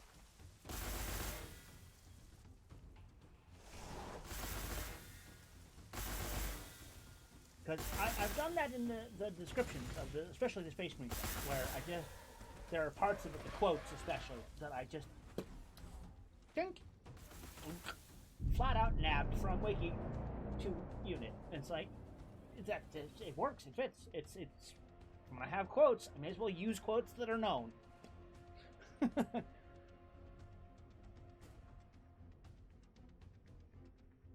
Yeah, here's one, and it's a Basilisk artillery tank. It's manufactured in immense Forge Worlds or Munitorum facilities. These colossal factories are characterized by a grim, efficient atmosphere with vast assembly lines.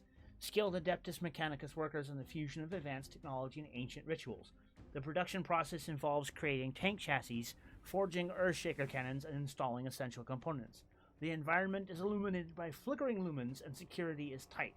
The constant production is driven by the Imperium's need for formidable firepower on the war-torn battlefields of the 41st millennium.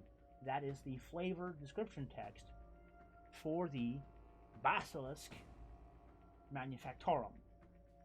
That is the purpose-built, 3 building slot size structure just for Basilisk. And it's twice as efficient as a normal Manufactorum for vehicles, because it's doing just those. Nothing else. Just the equipment you need for that one vehicle. It's 3 times the size, but it makes that vehicle twice as fast as the normal. I think it makes sense to me. Just a little bit.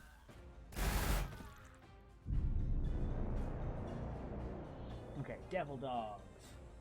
I actually am going to need to go look up. If I remember correctly, Devil Dogs are they're the flamer equipped chimeras.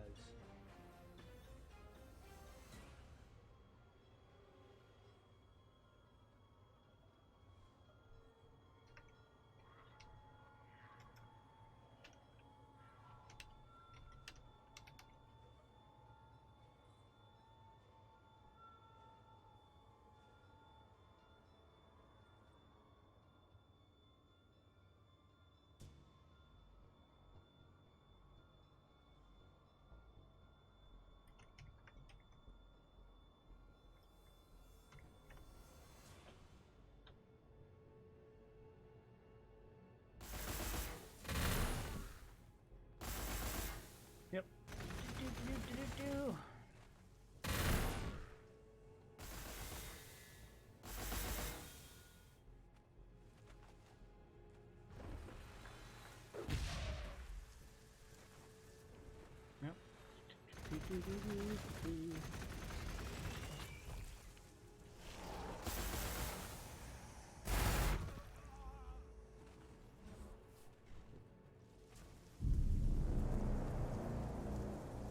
Bam.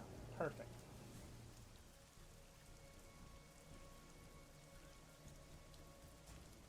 Yeah, Devil Dog Flamer Tank Factory is a massive, forbidding facility where Adeptus Mechanicus priests oversee the construction of specialized tanks armed with flamethrowers. The assembly line combines religious reverence for machinery with advanced technology. Featuring foundries, manufactorums, and sacred rites of machine consecration, the atmosphere is one of grim dedication, with the air thick with purpose, as the Imperium's war machine is tirelessly crafted to defend against the horrors of the 41st millennium. I think a Devil Dog factory that produces just flamer tanks I think that's a good description. That's a good flavor chunk of this is what this thing is doing, and it is how it's doing. Demon Rust. Now for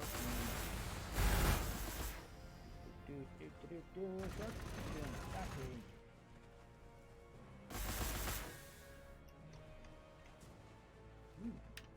Russ. Name. Battle.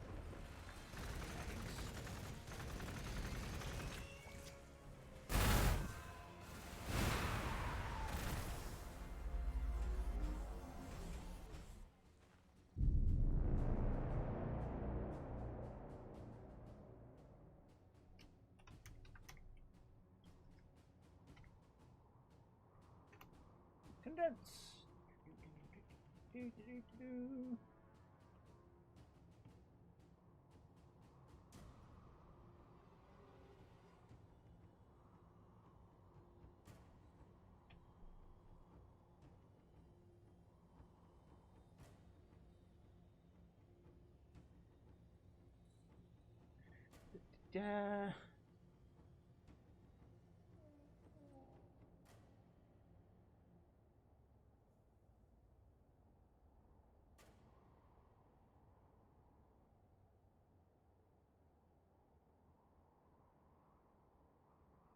Yep. Okay. Now for the Roval Darn.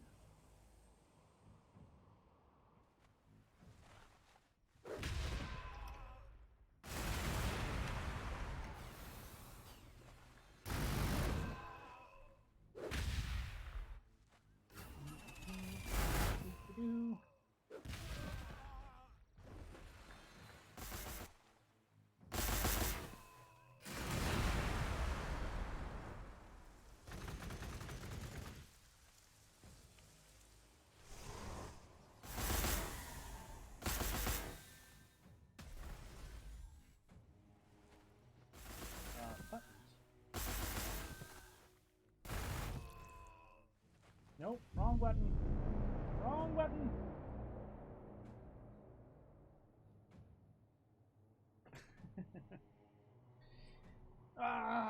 Okay.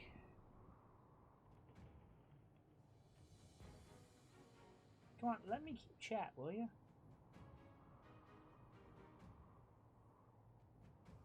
I'd like to talk to Torch just a little bit. Okay. Let's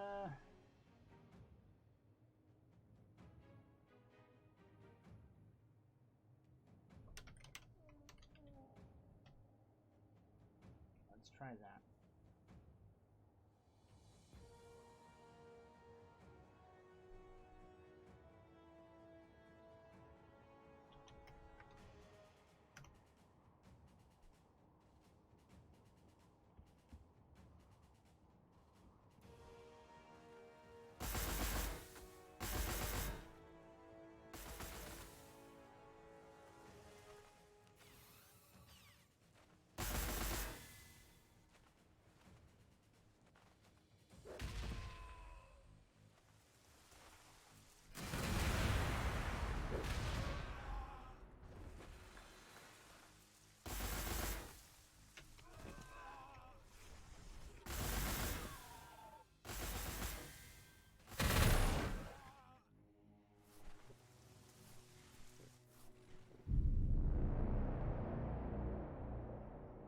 The manufacturer and producing older pattern Rogaldorn main battle tanks is a fortified and sprawling factory on strategically vital planets. Inside, a mix of ancient rituals and advanced technologies employed in the grim Gothic atmosphere. Skilled workers, tech priests, and servitors labor on assembly lines, merging traditional craftsmanship with cutting-edge engineering. The Labyrinthian Manufactorum is both a production facility and fortress with dimly lit chambers filled with the scent of oils and metals. Grim reality of the 41st universe is evident in the constant activity and formidable defenses that surround the tank's production process. Okay. And then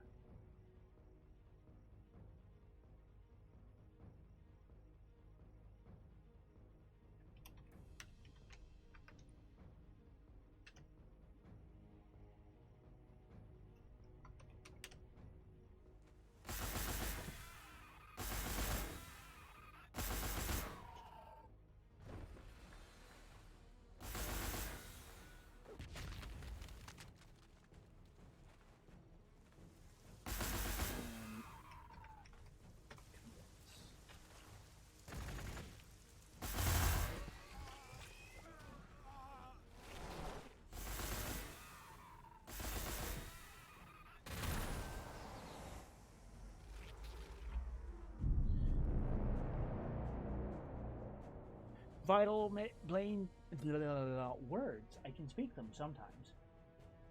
Vital Baneblade tanks are produced in massive, fortified manufactorums inside skilled Adeptus Mechanicus oversee assembly lines where workers in protective gear construct tanks amidst the clang of metal and the scent of molten metal. Process involves precision crafting, weapon installation, and machine blessings. Security is tight with guards against internal dissent and external sabotage. The Manufactorum is a hive of industry and devotion dedicated to supplying the Imperium with the formidable firepower of Baneblade tanks. I think that's pretty much all the descriptions. Hello. I think that's all the descriptions done. I think.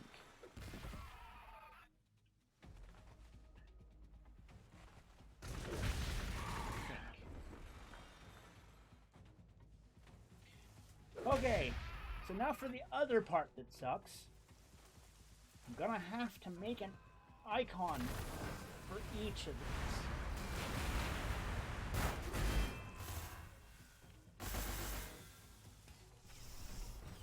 Now, I could be super lazy.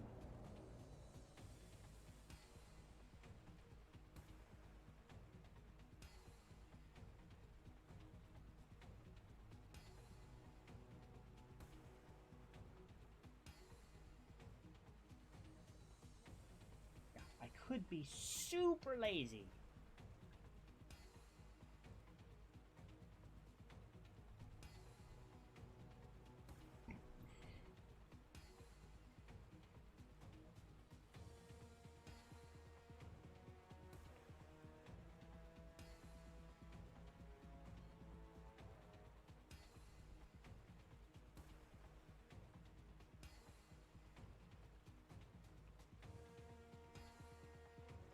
In fact, I think I am. I think I'm going to be uber lazy. I'm just going to use the unit icons.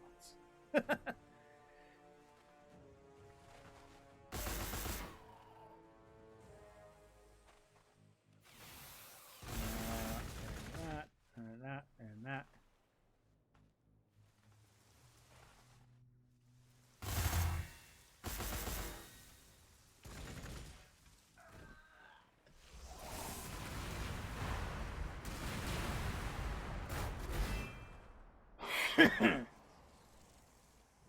Yep, I think that's what I'm going to do. I'm going to be super lazy, and I'm just going to use the unit icons for each of them. So the vehicle icon will have the icon of the vehicle it produces. So you'll look at the factory, and you'll go, that's the Baneblade factory, because it's got the icon for the Baneblade. Okay, let's take a look at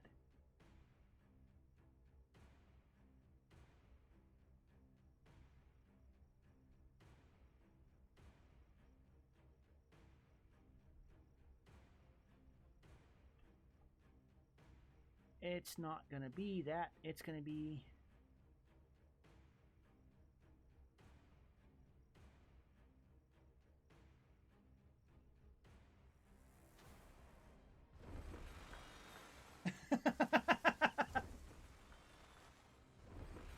Hey! Hello, Cried. Hello, Sion. How you guys doing? Yes, I'm orange. I did it for Halloween for an outfit for the girls. Don't judge me too harshly because of the orange, please. I'm currently in the middle of modding some Gladius, and we're watching a test demonstration of...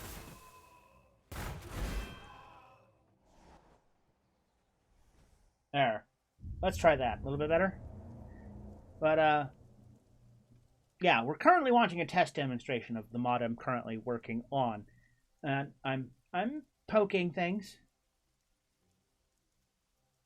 I'm not late. I was never supposed to be anywhere. Where was I supposed to be? And when?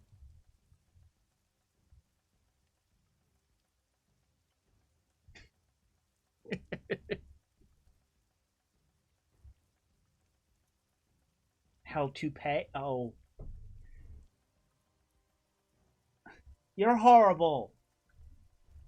The puns are horrible. Hell to pay. Ah.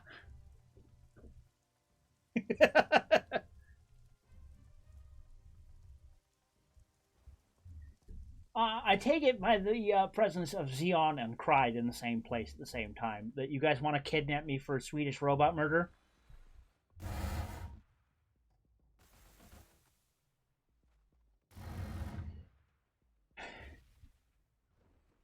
Because I would totally be down for some Swedish robot murder.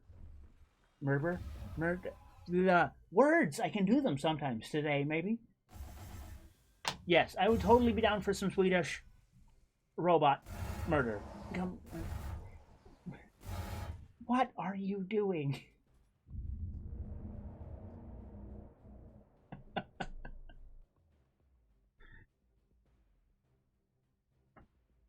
Say what? What is Automod?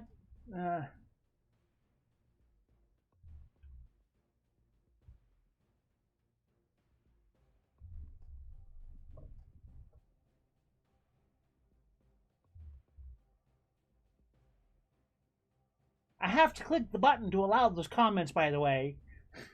When you make Automod angry, I have to, manually go allow you to do things.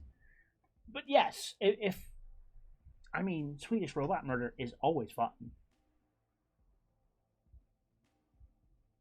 Chewini? But no, I should really finish this before I do too much.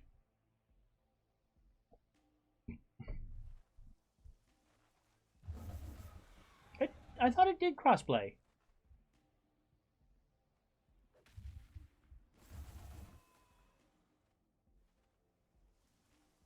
I thought PS5 did crossplay. I thought that was one of the things that it was supposed to be proud of.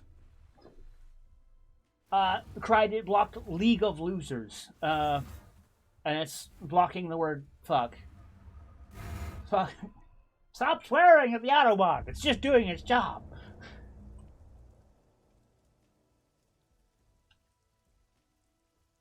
See, now I've had to add the words fuck and fuck to the permanent allowed list. I'll have to change that later.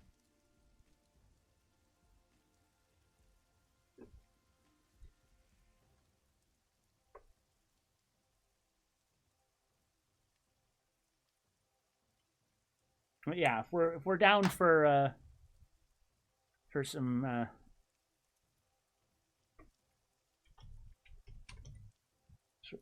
for some Swedish robot murder, I would totally be down for that. That would be fun. I have spelled vehicle wrong. Vehicle. Oh no.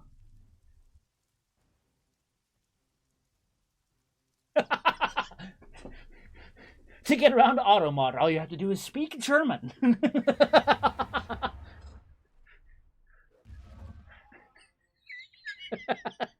I'm sorry, there's a part of me that finds that utterly hilarious. It's an English-based... Some Swedish-based house mafia? So, IKEA? We're going to IKEA. Let's see... No, buttons. I want... Vehicles. Alright.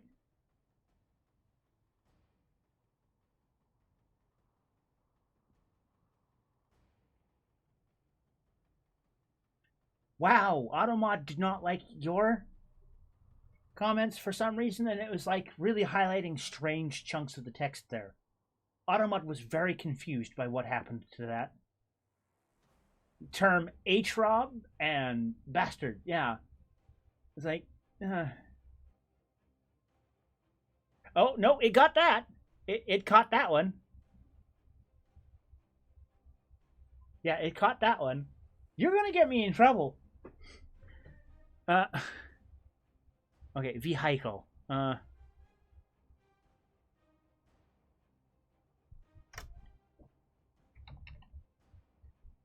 I can spell sometimes, okay? Give me a break. Vehicle 1 is the scout, and then vehicle 2 is... Oh, no. I have done the bad.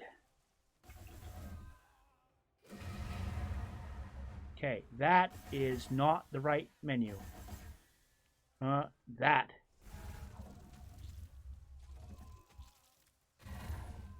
Okay, that is where I want those icons. Okay, there.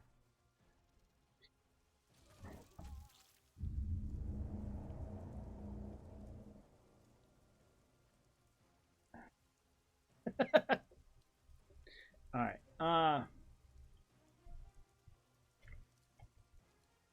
Vehicle 1. And then 2 is the Chimera.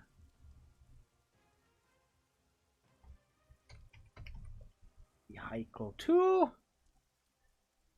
Vehicle 3 is the Hydra, so... Vehicle 3. And then 4 is the Basilisk. It is hard. Ironically, I like Generation Zero for some of the reasons Wasted doesn't. But, you know, hey, that's neither here nor there. I enjoy the Swedish robot murder for Gen Zero because there's an equal chance to be pasted as to paste the bots. You do, I mean, at least on the lower difficulties, have an equal chance to kill them as they do you. On the higher difficulty, needing like 30 RPG rounds to kill a vehicle is kind of like, that feels a bit lame.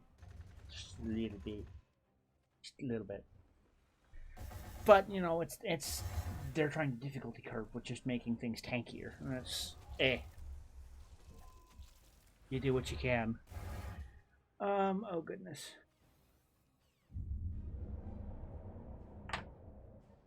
Brain, I was on 3. Vehicle 3 was... Yep, Hydra.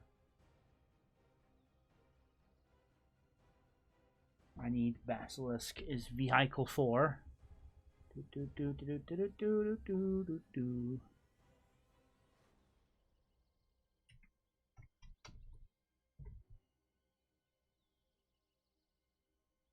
And then Devil Dogs is Vehicle 5.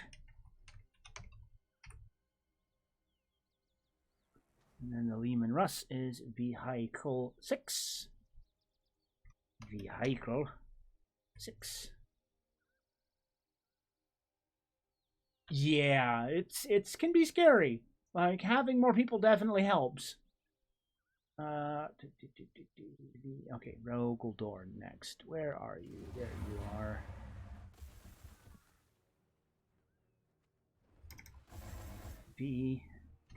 Vehicle 7. And then Vehicle 8. Okay, that should set each of the factory to the correct building icon. I still need to fix the research so that each of these vehicle factories that makes each of these different types of units is only available to be built after the unit is available. I need to look at how to do.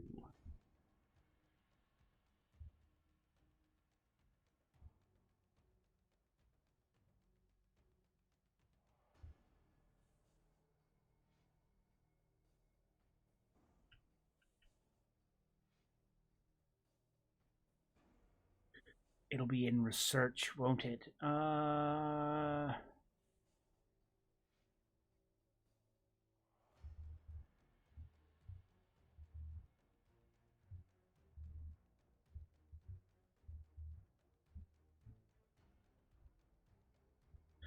Crap. Okay, that's one of the things I haven't ported over. I need to do that.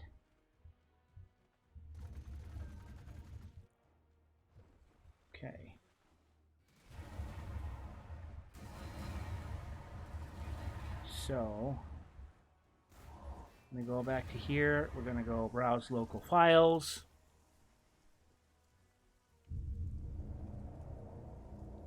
Data. Core. No. World.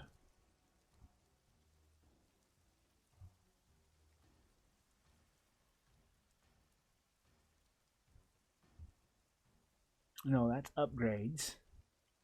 That's not what I'm looking for. I want the researches. Factions.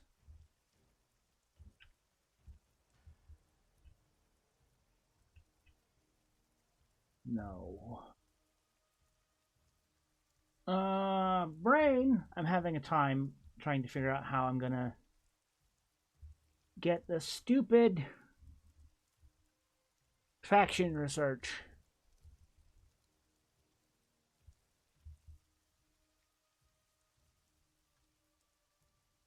No, that's features.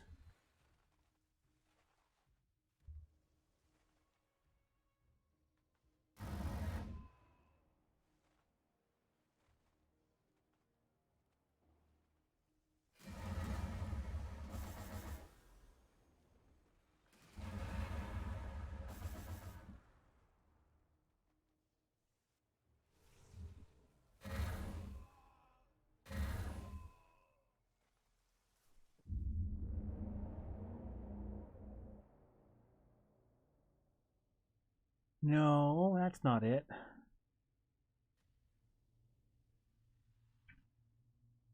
That's not it either.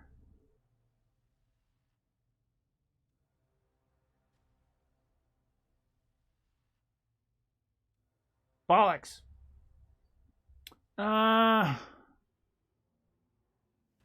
Where, oh where is research kept?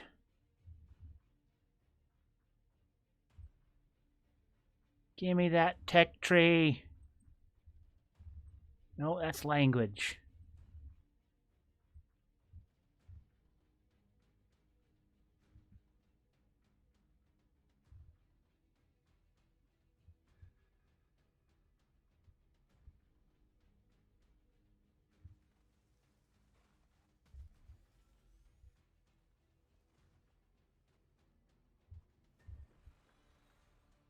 Where is it?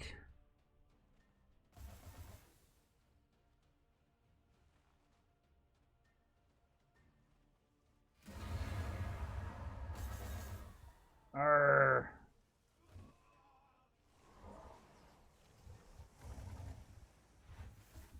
There's buildings.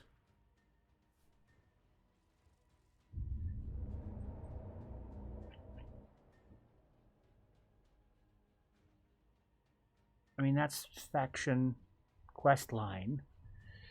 I don't want that. I want the tech tree. Where the hell is the tech tree?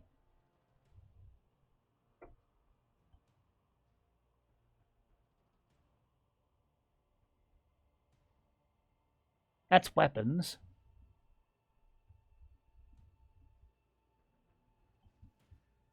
That's just the units.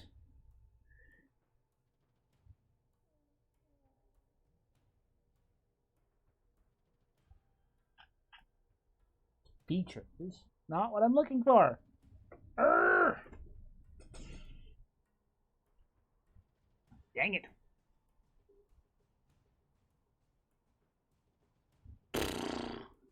Okay.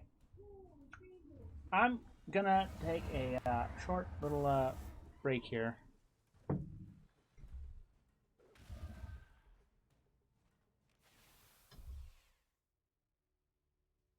I'm gonna go get some more coffee, and I'll be right back.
It helps if I turn the microphone back on. Uh,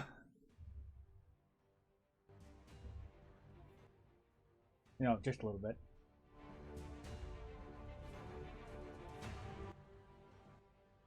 All right. Yeah, back to I need to figure out how in the hell the research works. I know I figured it out before for the Space Marines. I just need to figure out how the Guard does it.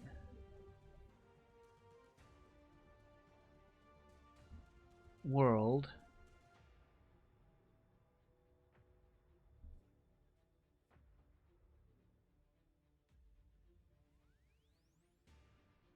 No, building type managers. No, I don't want any of that. I want cities. Adeptus.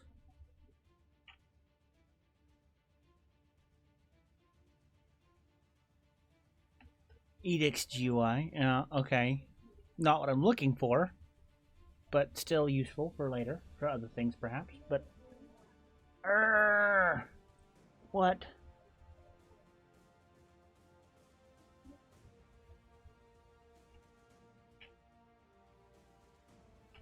That's once again more quest stuff. Yeah, quests, background music. No. Features. No. Items. No. Scenarios. Placeholder. Traits. Just things unique to that faction. Okay. Units. That's just a list of units.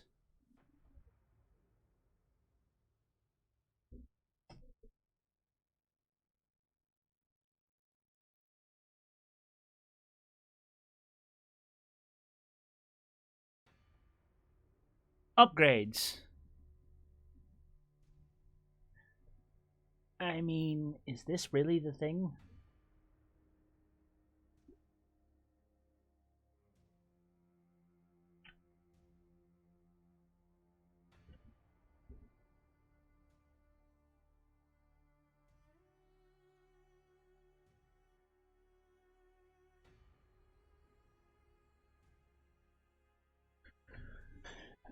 Okay.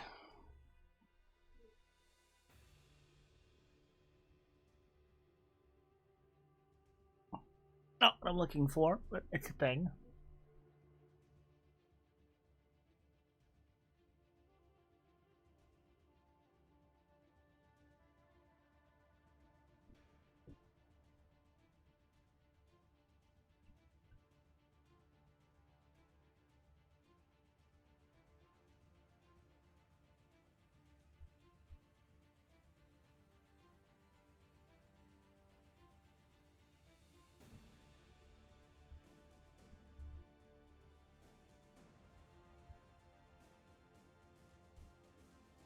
Doesn't list what they actually do.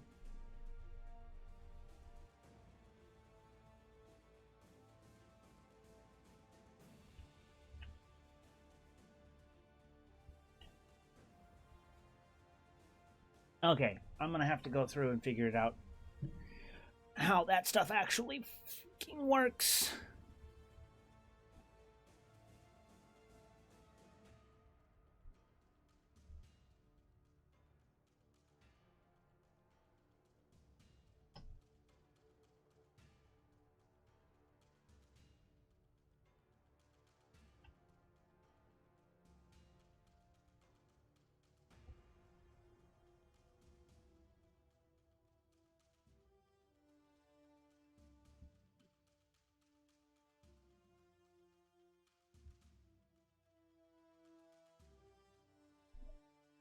Okay, here we go. I think I found it.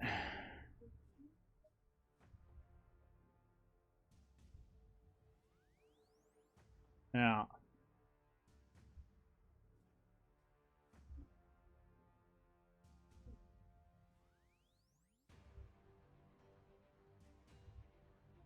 I think it's just a matter of it's a complex system and so forth. I remember figuring it out for the Space Marines so that I could add the arming chamber to their research list. And here, let's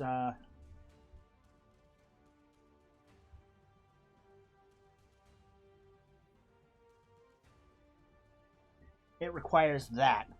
Required upgrade, Astra Militarum City Tier 2, which is the research you complete, and then it unlocks that bit. So I need to go through this, add all of the vehicle-specific manufactorums,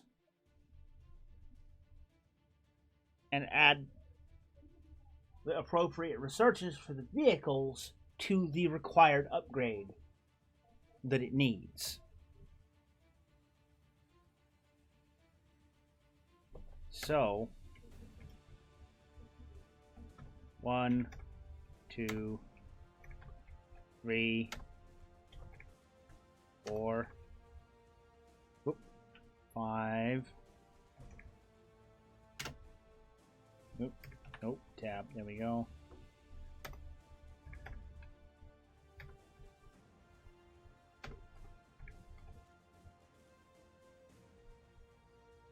One, 2, 3, 4, 5, 6, 7, and 8. So,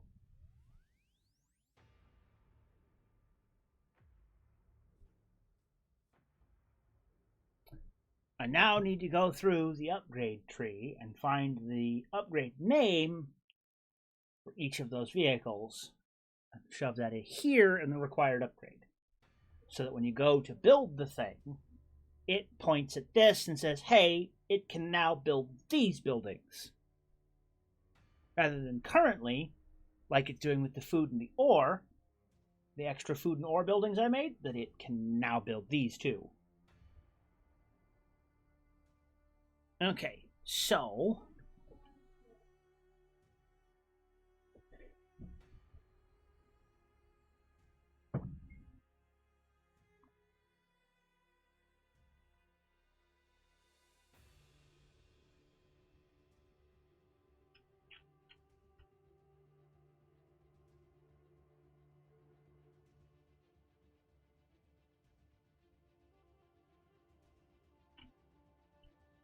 nope, not that.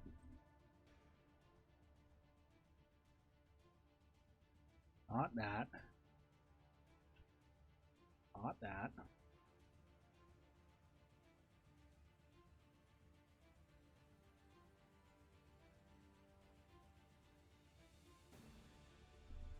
Well, you're a chicken nugget.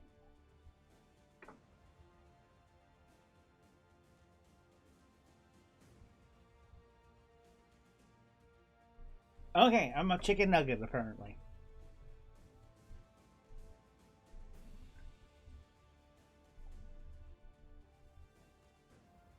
Nope, I was just looking at it. Where is it?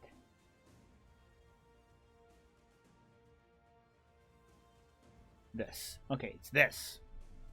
Okay. So, for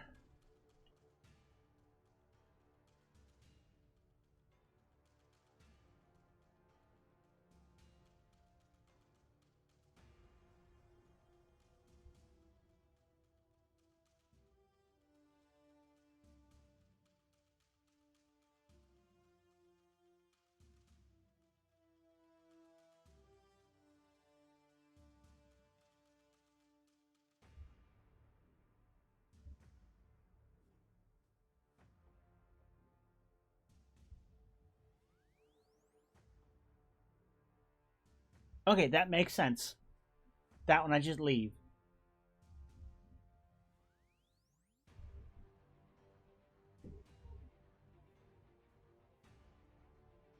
Okay, so the next one, however, is number 2 is chimeras. So I need to slate it to the Chimera unlock.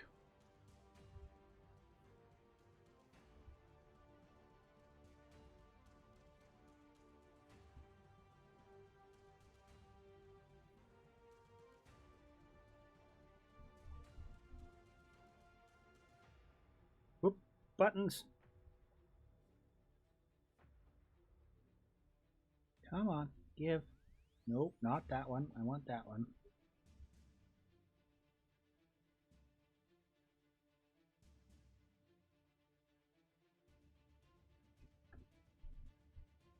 If I'm doing this right, it will work correctly. If I'm not, it won't. We'll see. Okay, vehicle 3 is... What are we looking at here? Vehicle 3 is Hydra. Give me the Hydra unlock, which I am assuming will just be called Hydra. Yep.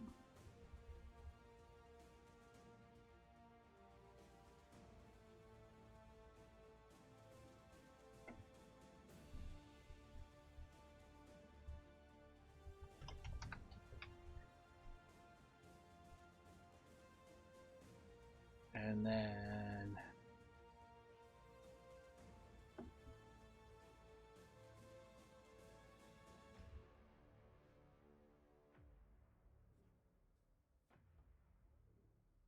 copy that and grab it here and go, hey.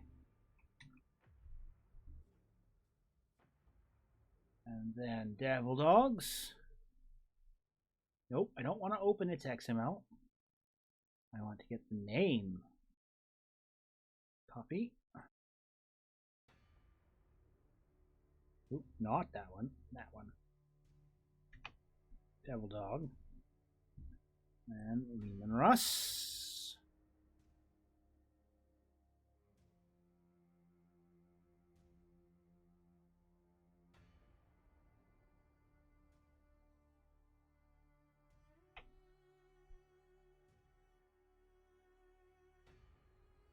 Okay. And then Rogel.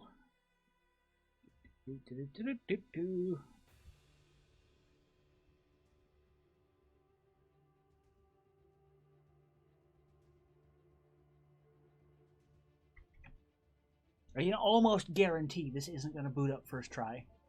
Almost guarantee, just for the amount of changes I'm making here. And then it's going to be the Benus Bladus. Bane Blade. Copy.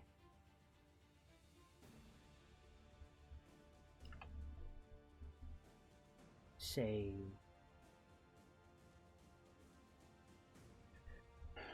Oof. Okay.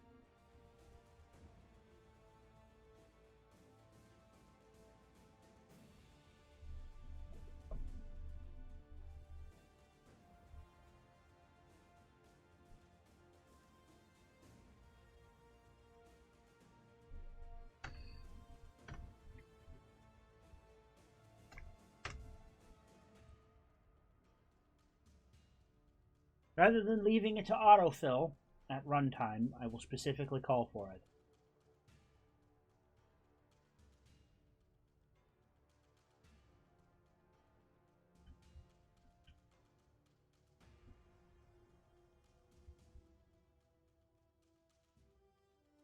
Oof.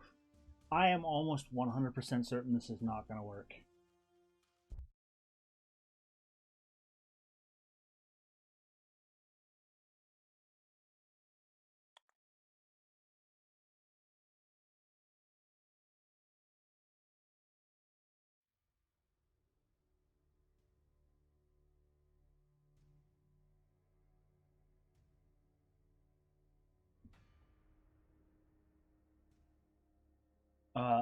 Okay.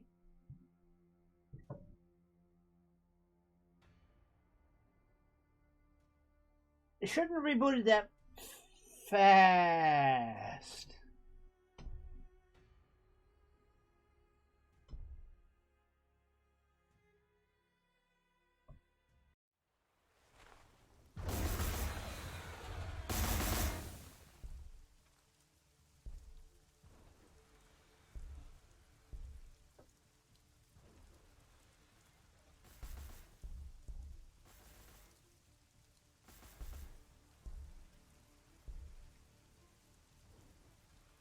Okay, so it almost everything is right.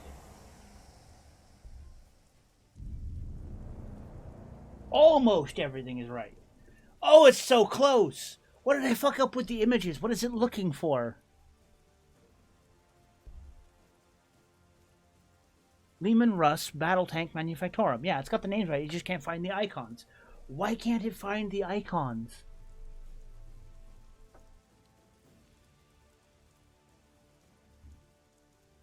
No, not Penal Legion. I want this.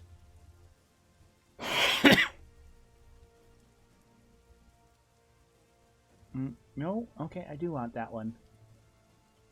Gladius, logs, errors.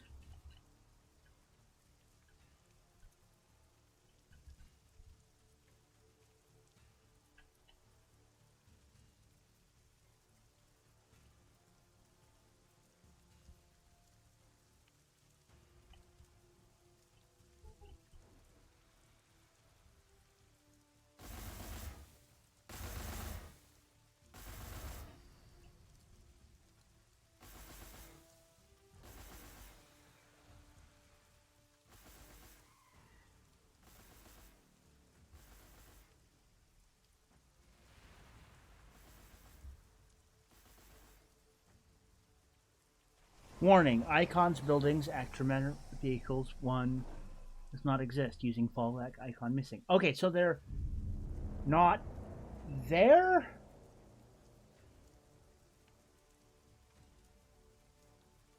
Vehicles 1 does not exist.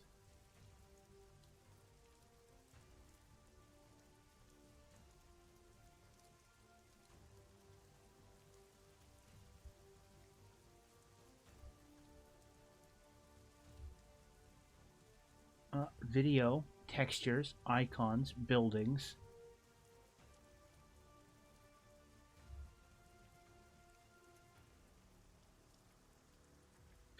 Oh, there's an S. There's an S in all of those, and it's vehicle. There's no S. That's what it is. Ha ha! Problem solved.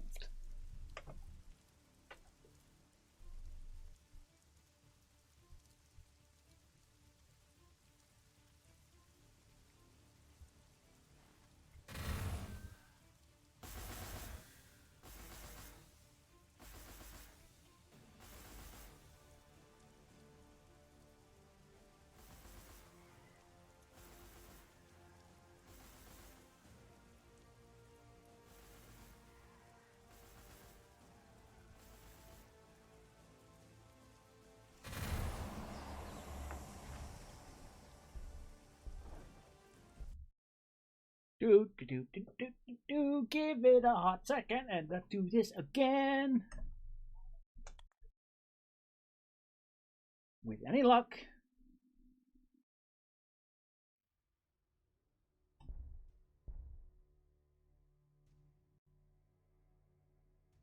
I mean, it loaded. Buildings, Astrum. No, why?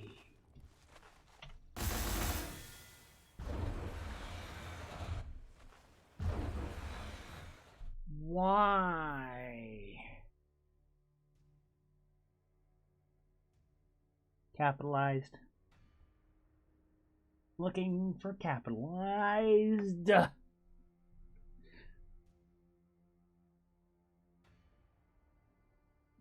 Oh, not that one. The other one. There we go. Yep, it's looking for capitals.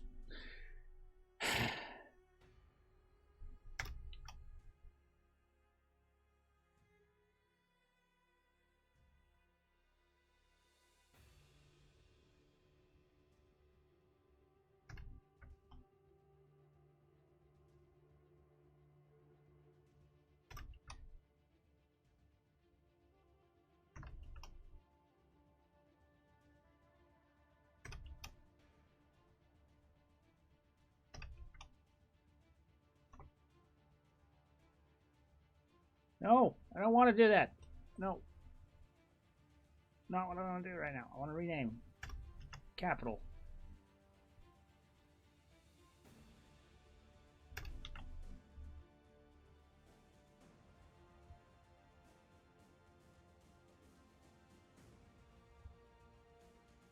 Why does it not refresh the name list?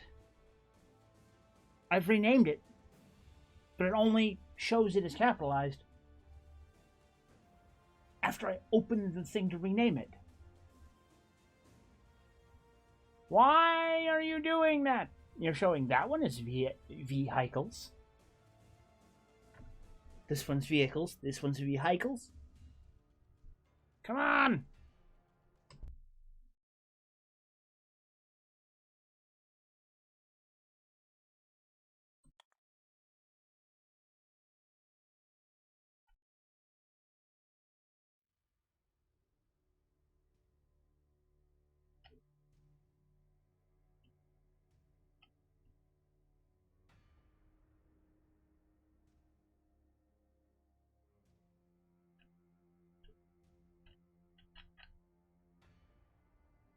I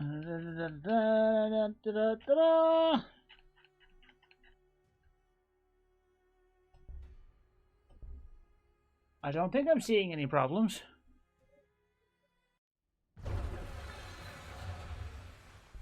Compendium, buildings.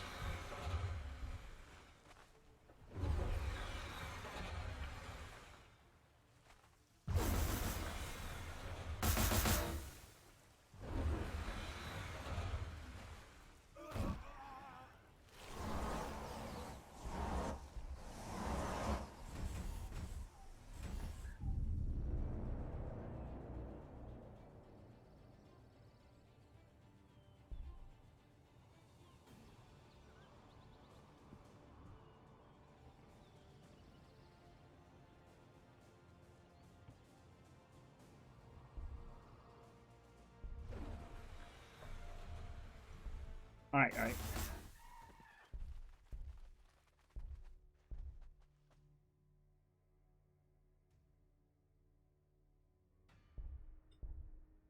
All right. Gonna have to test it. I don't want to have to rely on the AI to do the things I want it to do. Hey, why are the enemy getting to go first? Excuse me.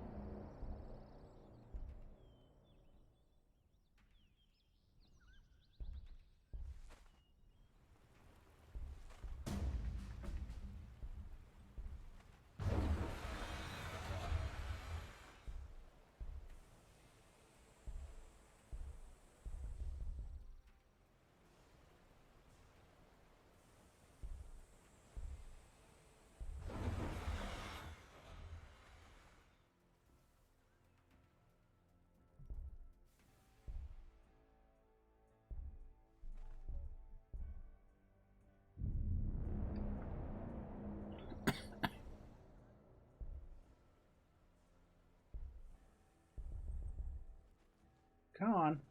Let's get this moving. Oop. Okay. Pushing this stuff along here. Come on. No, I now.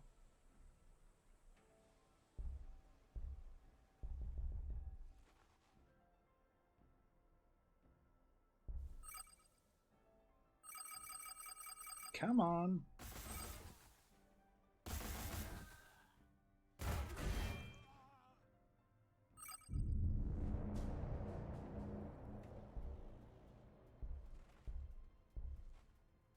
Uh-oh.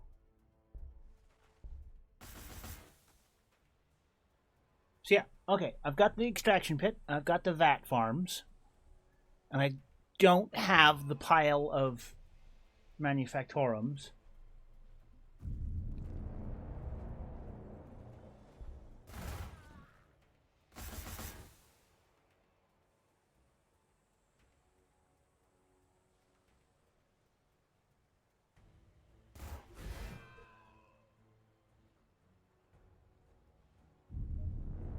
Okay.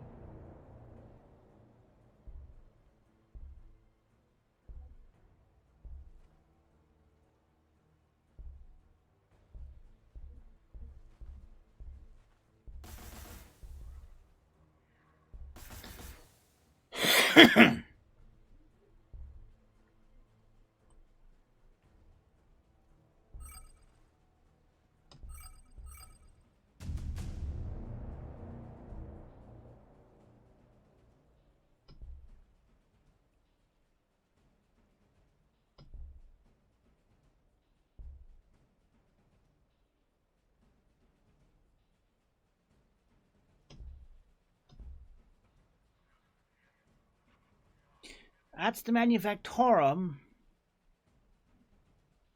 I should have the bulk Sentinel factory after this.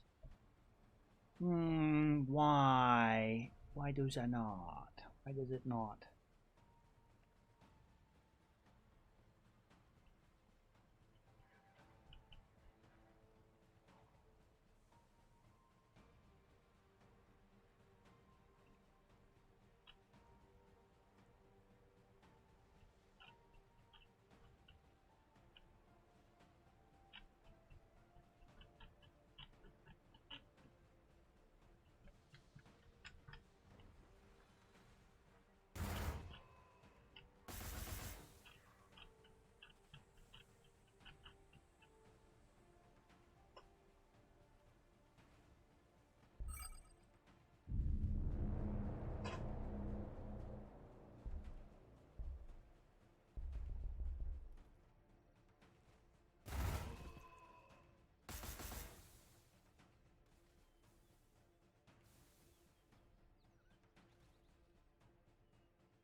Come on, give me the Chimera upgrade. Let's see if we can get you to actually do the thing.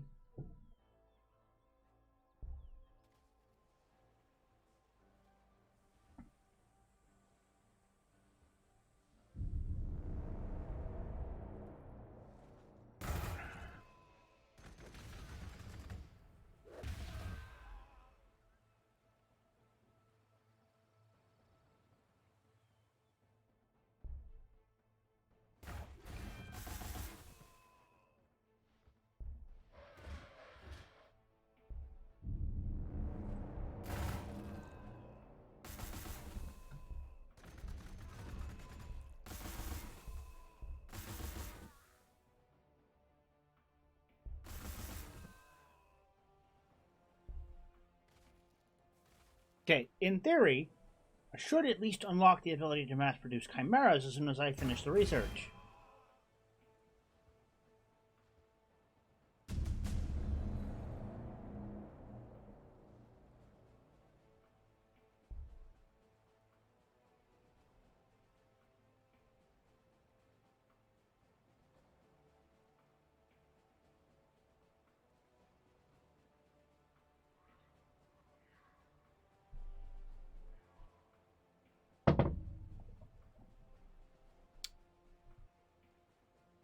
There's something I'm missing here. I'm betting I have to mention it in the upgrade somehow. There is something I am missing that I used to know, because I did it for the Space Marines like a year ago. Urgh.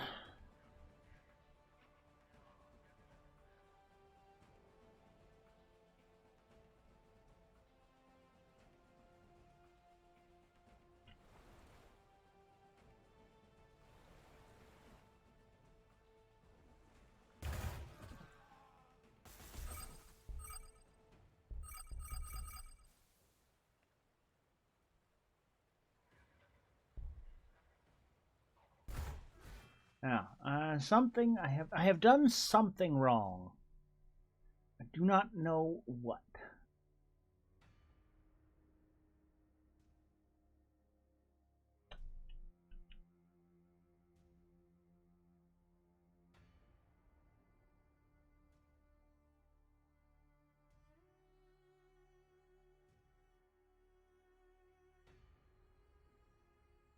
Because Vehicles 1 should be unlocking with vehicles.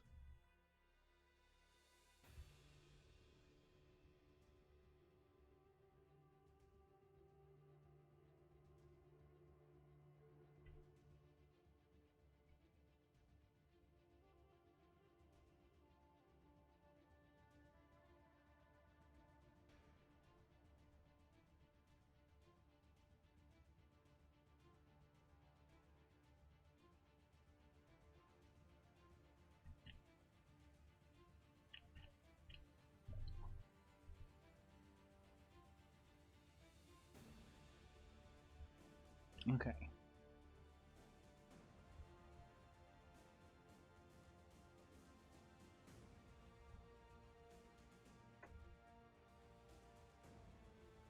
Data world upgrades.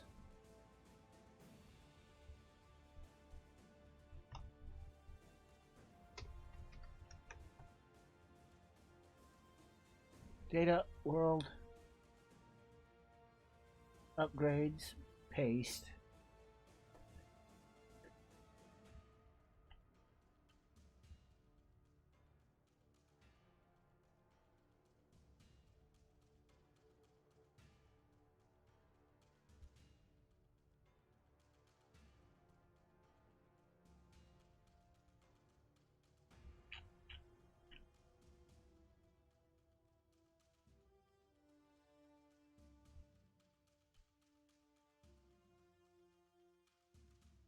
I mean, that's it.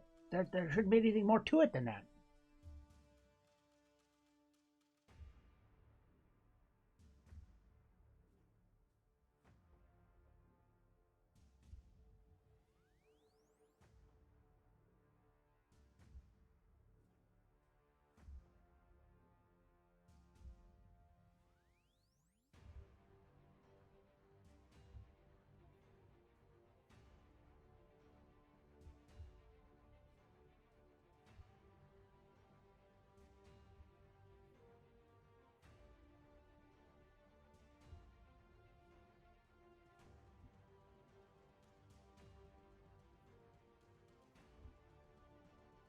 Why?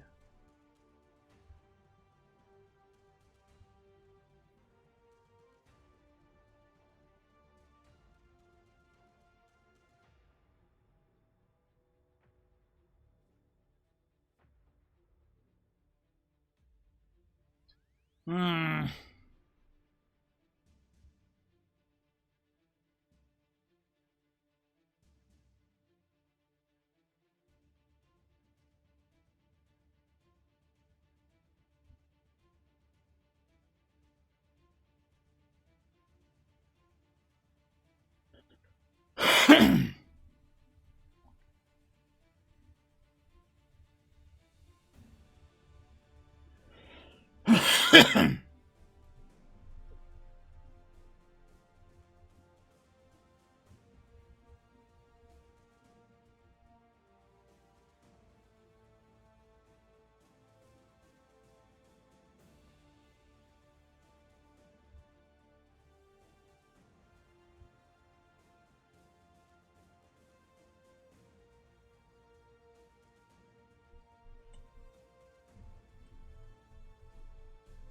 Hmm.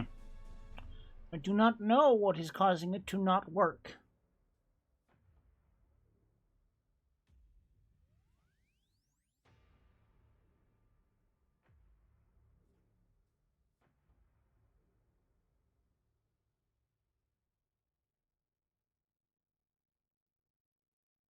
I mean, I see that there are already dependent upgrades. They just refer to the name in this file, which I directly copy pasted to the requirement file.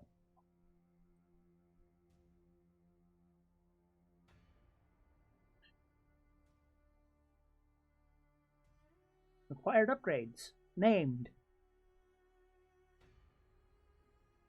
Requires extra militarum. Vehicles. The same as the normal.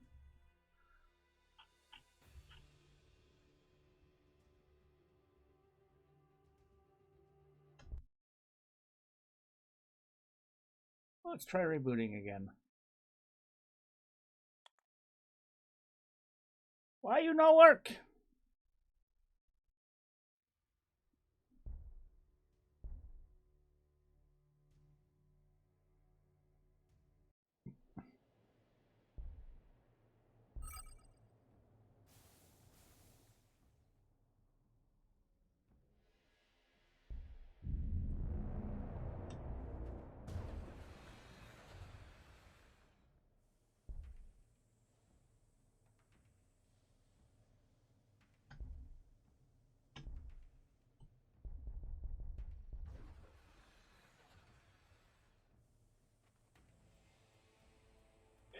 Come on.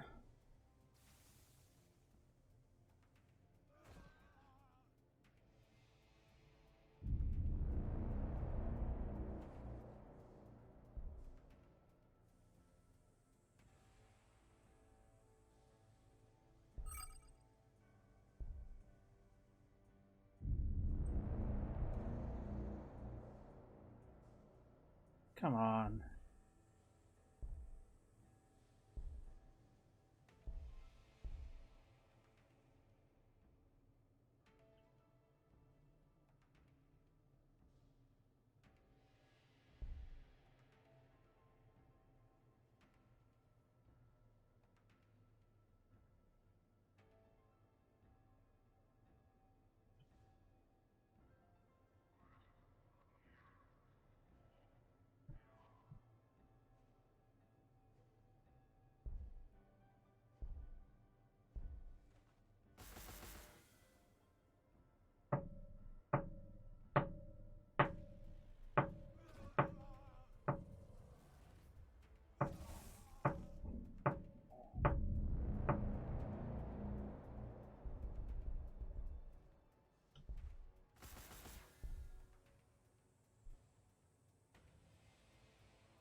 Is it a display limit?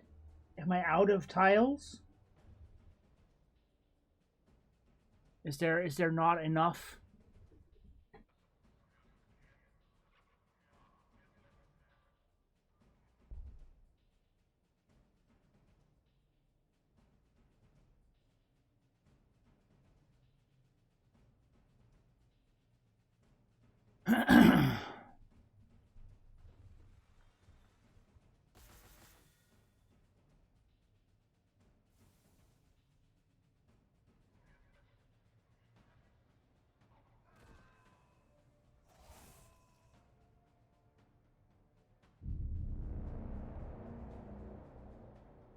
Like, I should have the Sentinel Manufactorum right now. It should unlock just as the same as that.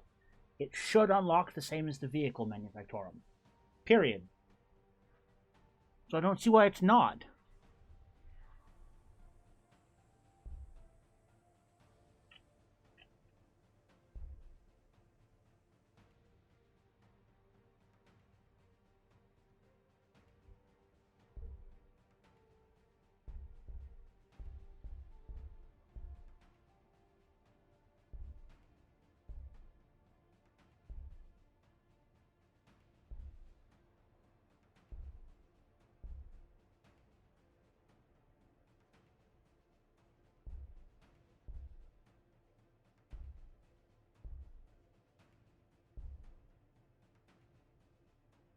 I don't get it. I don't understand why is it not.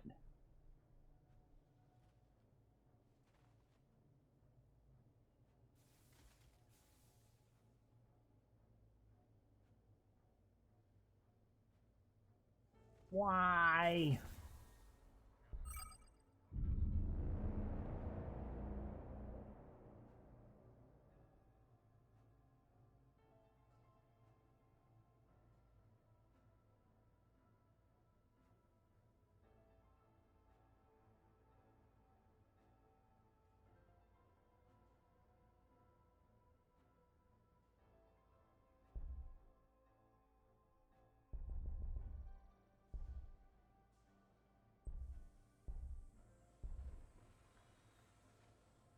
That will do the trick.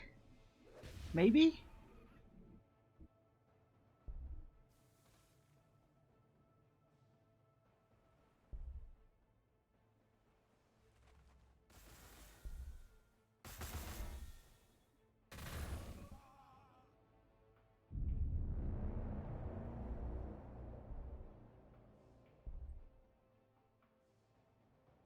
I mean, it's unlocked. It's building.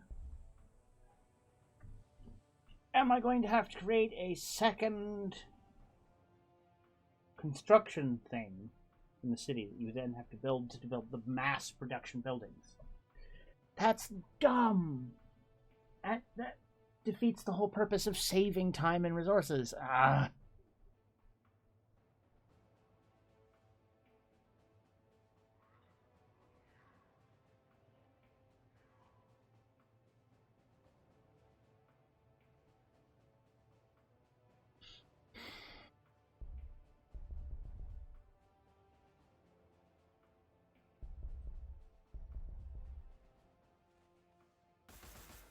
Let's try and trigger it with producing a chimera research and see if that.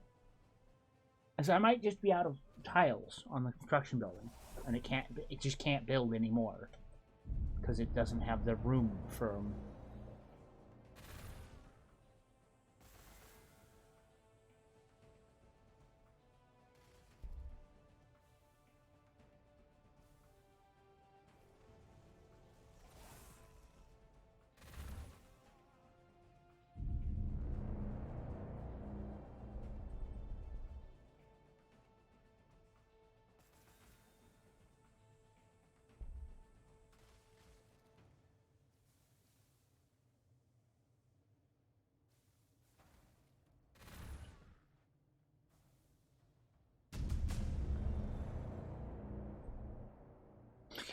Yep, still nothing. Okay, so it could be a tile limitation. Crap.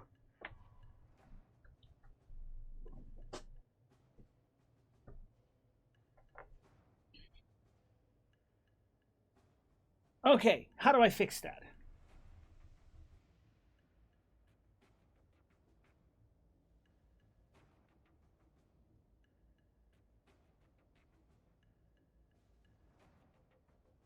How do I fix the GUI limitations?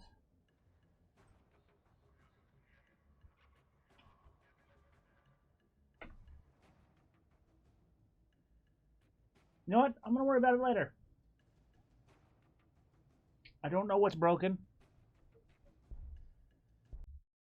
And I'll figure it out later. I wish you all the best of luck with your adventures tonight. I'm going to retire for the evening and probably do some other things. We'll see what exactly I get up to, but I'm going to throw this in a bin and wait for later. Take a look at seeing it, what I can figure out what's wrong here, and see if I can solve the problem by adding more rows or segregating it off into a separate building. I don't know. We'll see.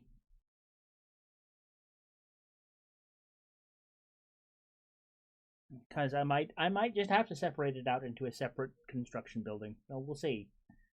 Anyway, good night, everyone. Wish you the best of luck.